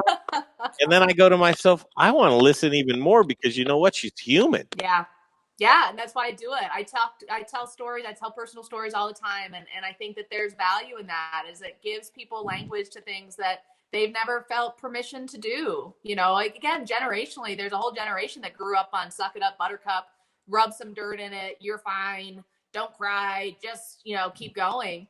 And a whole generation lived that way, but I don't know that they aren't suffering from it. And I think we can really take even just this experience that we're in and really guide each other through this by connecting more on that really personal level. I think that's where people will stay connected, is through stories. Yeah. You want to see me method act? I'll cry right now. Do it. I can't cry on cue, but I bet you can. I mean, I don't know if I can cry on cue, but if I Man, you're a weird dude. I can't do it right now. That wasn't bad. That was pretty good. That was not bad. I'll tell you what. I'll tell you this much, Doctor. He nailed weird. You know, I don't know about crying, but he nailed We weird. just crossed over a whole new bridge. I think I got to reel it back in because I started going down that road. And then I started to realize I've got some things to cry about. Maybe you need a good cry. Maybe I didn't know about. Dr. J here, let me lay this on you. What do you got? I cry all the time, right? Well, I mean, not all the time, but I mean often. Yeah. But I'm being 100% Do you honest. really? Yeah. But it's not. It's like, okay, so for example, having a conversation with my mother right now, who's in California, and she left the house. She's leaving the house, and she is honest to God, doctor. She's the one to where if she gets COVID-19, she's dead. That's it. She has so many other things going on health-wise that it, like that's just she's a statistic waiting to happen. Oof. And I tell her, do not go out of the house. Yeah. And she's the type where she's just like, well, I'm being careful, and she's going with my dad, and I'm like, oh, well, then great, both of you'll die, or take dad with you.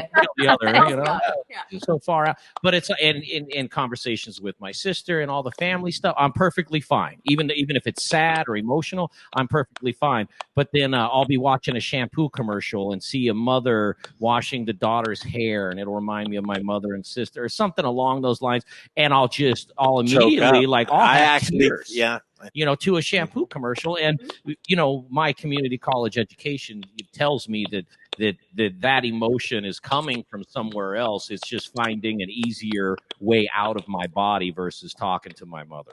Exactly. And you're exactly right there. Your education paid off. That's exactly what's happening. Yeah, thanks, Spanish 1. I don't know why I spent all this money on mine.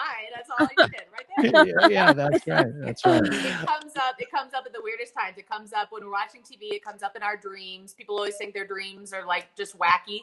Your dreams are full of good material. And it's just when you're most relaxed sometimes is when those emotions come up, and it's easier to express them then, you know, with your family and with your loved ones. You get kind of good at clamping down on it with the people you care about the most sometimes. Did you think you'd turn into now we just vent to you at the end of the day? Here's our deal. Do you know much about dreams? I have a reoccurring dream. Yes. What do you got? I love interpreting dreams. I fly. So what I do is I go, okay, check this out. You'll never believe what I can do. And I'll go get a running start, and I'll just start flapping my hand, and I'll be up in the air, and Is it a lucid dream? What do you mean lucid? Like, do you know you're dreaming until you're doing it intentionally because you know you're in a dream? Well, no, yes and no. It happens over and over again. So some may be lucid, some may not be. But the point being is I'm trying to, and so I use it for a couple of things too, Doctor. I'll evade some people that might be chasing me so I can go from rooftop to rooftop. But it's one of those things where I have to maintain, I could fall out of the air at any time, basically. And it's not effortless, but I put some effort into it, and I fly, and I try to show people what I'm doing. I think I'm probably just showing off. Is what it is at the end of the day. It sounds like you're showing off a little bit, but is it feel good in the dream?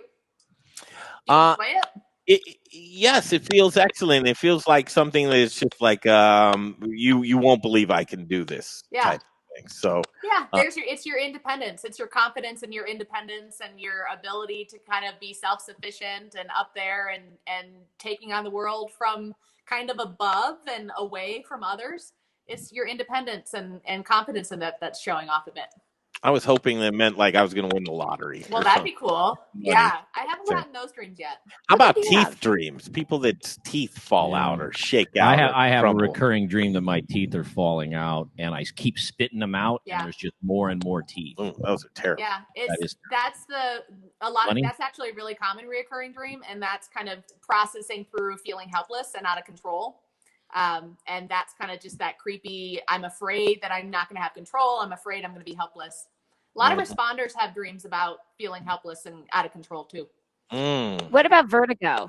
Like reoccurring about you're having vertigo and you're trying to run. You can't get up and run. Yeah. Like you're trapped almost. Yeah. It's kind of along those same lines of feeling helpless, like feeling like you can't get your feet under you, you know, in some aspect of your life, feeling like I can't quite get my balance. I can't quite catch my balance. Again, your dream is just processing out whether it's actually happening or whether you're just afraid of it happening. Your dream is always processing something. Oh, okay, Jay. Again, okay, the dream thing. I got a ton This of them. could be Well, hours. let me. Wow, why is Well, everybody didn't you laughing tell? already? Wait, This didn't is you all tell me that you serious. didn't dream at all? Aren't we in the trust tree? It's your Right now? presentation that makes me You're in the laugh. trust tree, Jay. Doctor, aren't we in the trust tree? We've come so I far can with tell Jay. you, I wear women's underwear. I have weird dreams. No, so here's the thing, and this is the honest to God You truth. actually do wear women's underwear. No, I do. Thongs? Well, no, I wear It I wear sport briefs. Oh. They look like Speedos, but they're Sure. cloth. Okay, got Yeah. it. Oh, And that's the whole thing with self-esteem too. I like smaller underwear for obvious reasons. But, so here's my dream. Greg's right. I rarely dream anymore at all or remember them, right? I mean, you think you dream, but maybe you remember it don't. In my drinking days, I would have lucid dreams 4 to 5 days a week where I mean, it was so lucid that as I'm falling asleep, I would get excited because I knew a lucid dream was on the way. And when the lucid dream would start, I would literally have conversations with people in my dream saying, like, listen, I'll talk to you, but it's pointless because I'm talking to myself. I'm in a dream, and then I would literally grab this person and throw them out of a window if that's what I was in the mood for, because I knew that it. Because you could. You were allowed We're getting to. deep now, I know, No but because we could. But here's what I would also do is that when a lucid dream started, I would move something with my mind. I would see a water bottle and I would suck it into my hand, so that I knew I was in dreamland, so that the stuff I was about to do, I wouldn't go to jail for. you must have dated very well. Dated? Yeah, Dated? dates were probably pretty. Well, I mean, like I say, I was controlling my dreams, so there wasn't any There were pushback. some good dates in that dream, then I bet. Yeah, That was but here's the thing, and the funny part about these lucid dreams, and I know this isn't about my dreams, but we're there. It's certain things would happen. I couldn't control everything, even though I knew I was in a dream. I knew it was my dream. I would do certain things, and for example, a person that I would want to be a woman and stay a woman would turn into an animal or a guy or a chair while the dream is happening. And then problems even in your lucid dreams. Yes, exactly right. I have been turned down more times in my dream than real life, and that's saying something. That's a bummer.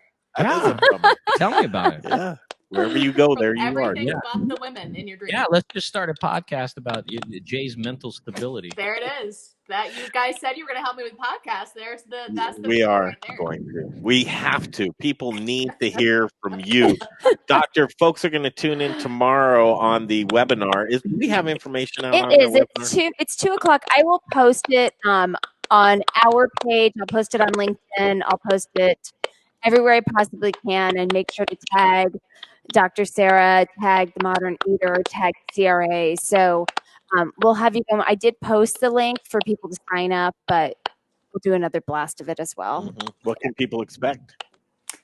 I think we're going to talk a lot about, again, just normalizing the emotions people are going through, talk about some really good strategies they can use to help themselves through this. And we're also going to be taking questions. So if people have specific questions as we go, definitely happy. We can talk more about Jay's dreams. Jay, you can sign in and post a question about your dream, and I'll answer it for you there.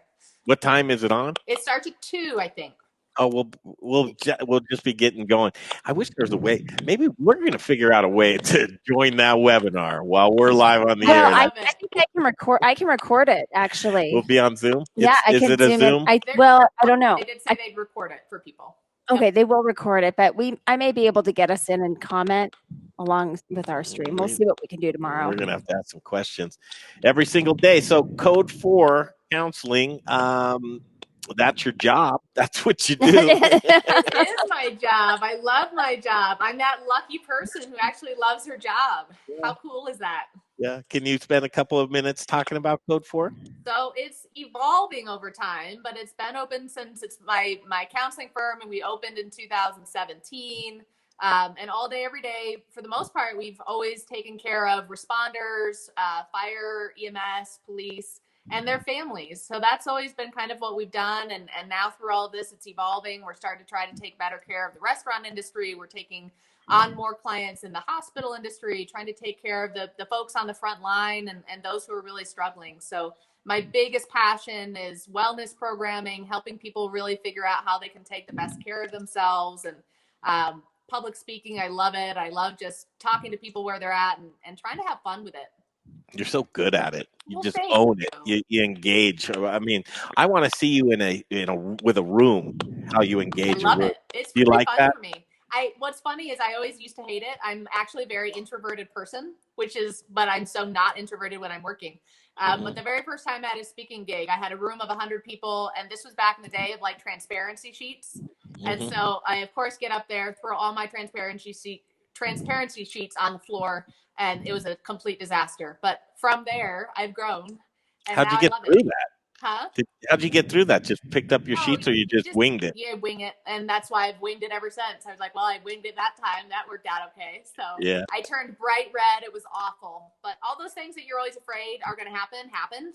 Yeah. And I figured out, well, it happened, and I still did okay. So and it wasn't so bad. Absolutely. You figured it out. We need a Dr. Sara Metz app where you have a bunch of canned responses. We video it. We ask you a question. Yeah. You go in there and you type in something like, how do I deal with it? And then you pop up and answer it right there. I love it. Let's do it. That could be pretty cool. They'll be probably completely inappropriate answers, though. It would be boring if they were like canned, like clinical answers. But that's why we love you. I know. It's going to be dirty. But yeah, we'll do that. Well, leave us with something inappropriate today. Oh, I don't know. You put me on the spot. Everybody should have sex tonight. Something. There you go. Do you hear that? You asked for it. What do you want? Andrew? If it were we got the oil, we can party right now. I love it. If it were that easy, doctor, to just say sure. Yeah, I should do a lot of it. Can we be alone? Yeah, I've had that outlook. That counts. The dog comes running. Everybody's industry is going skyrocket. They're just having a great time. Hey, what do you got building up in the corner over there, doctor? You just letting everything go, or are you moving? Oh, we're moving. Yeah, and so we are letting things go. Yeah, things are piling up. It's a complete shit show around here. But where are you moving to? We're moving to Castle Rock. Oh, nice. Yeah, we're gonna be super close to downtown, so we'll get to be on the edge of watching them regrow and thrive, and we're super excited about it. New Whole Foods. Yeah, I know. Are they actually open on Friday? I don't know. I imagine they are, but someday we'll have Whole Foods very close by. Exactly. Before 8. If I want any groceries, I better leave now. And then Jay, we got some sex to do, man. Let's get out of here, baby. Together, absolutely. Hey, listen, I've always said, doctor, as I self-deprecate through things, it's like any attention I'll take. I'm not saying I'm going to go all the way, but if you want to show me some attention, I'll dance go out around. on a date. I'll dance around. There you go. Yeah. Film that. That's the next show. First base. All right. We love you. We love you guys. Have a good night. Hey, thanks for the hookup on Fox 31. We've got to post. That's how busy we've been. We have to post that like Isn't she awesome? I love her. The best. Yeah. And I'm glad you were in that piece as well. It made it. That was fun. Dr. Sara Metz. There she is. Code 4 Counseling. That's it. Clean break. We'll see you tomorrow, 2 p.m. Leader Show. Bye.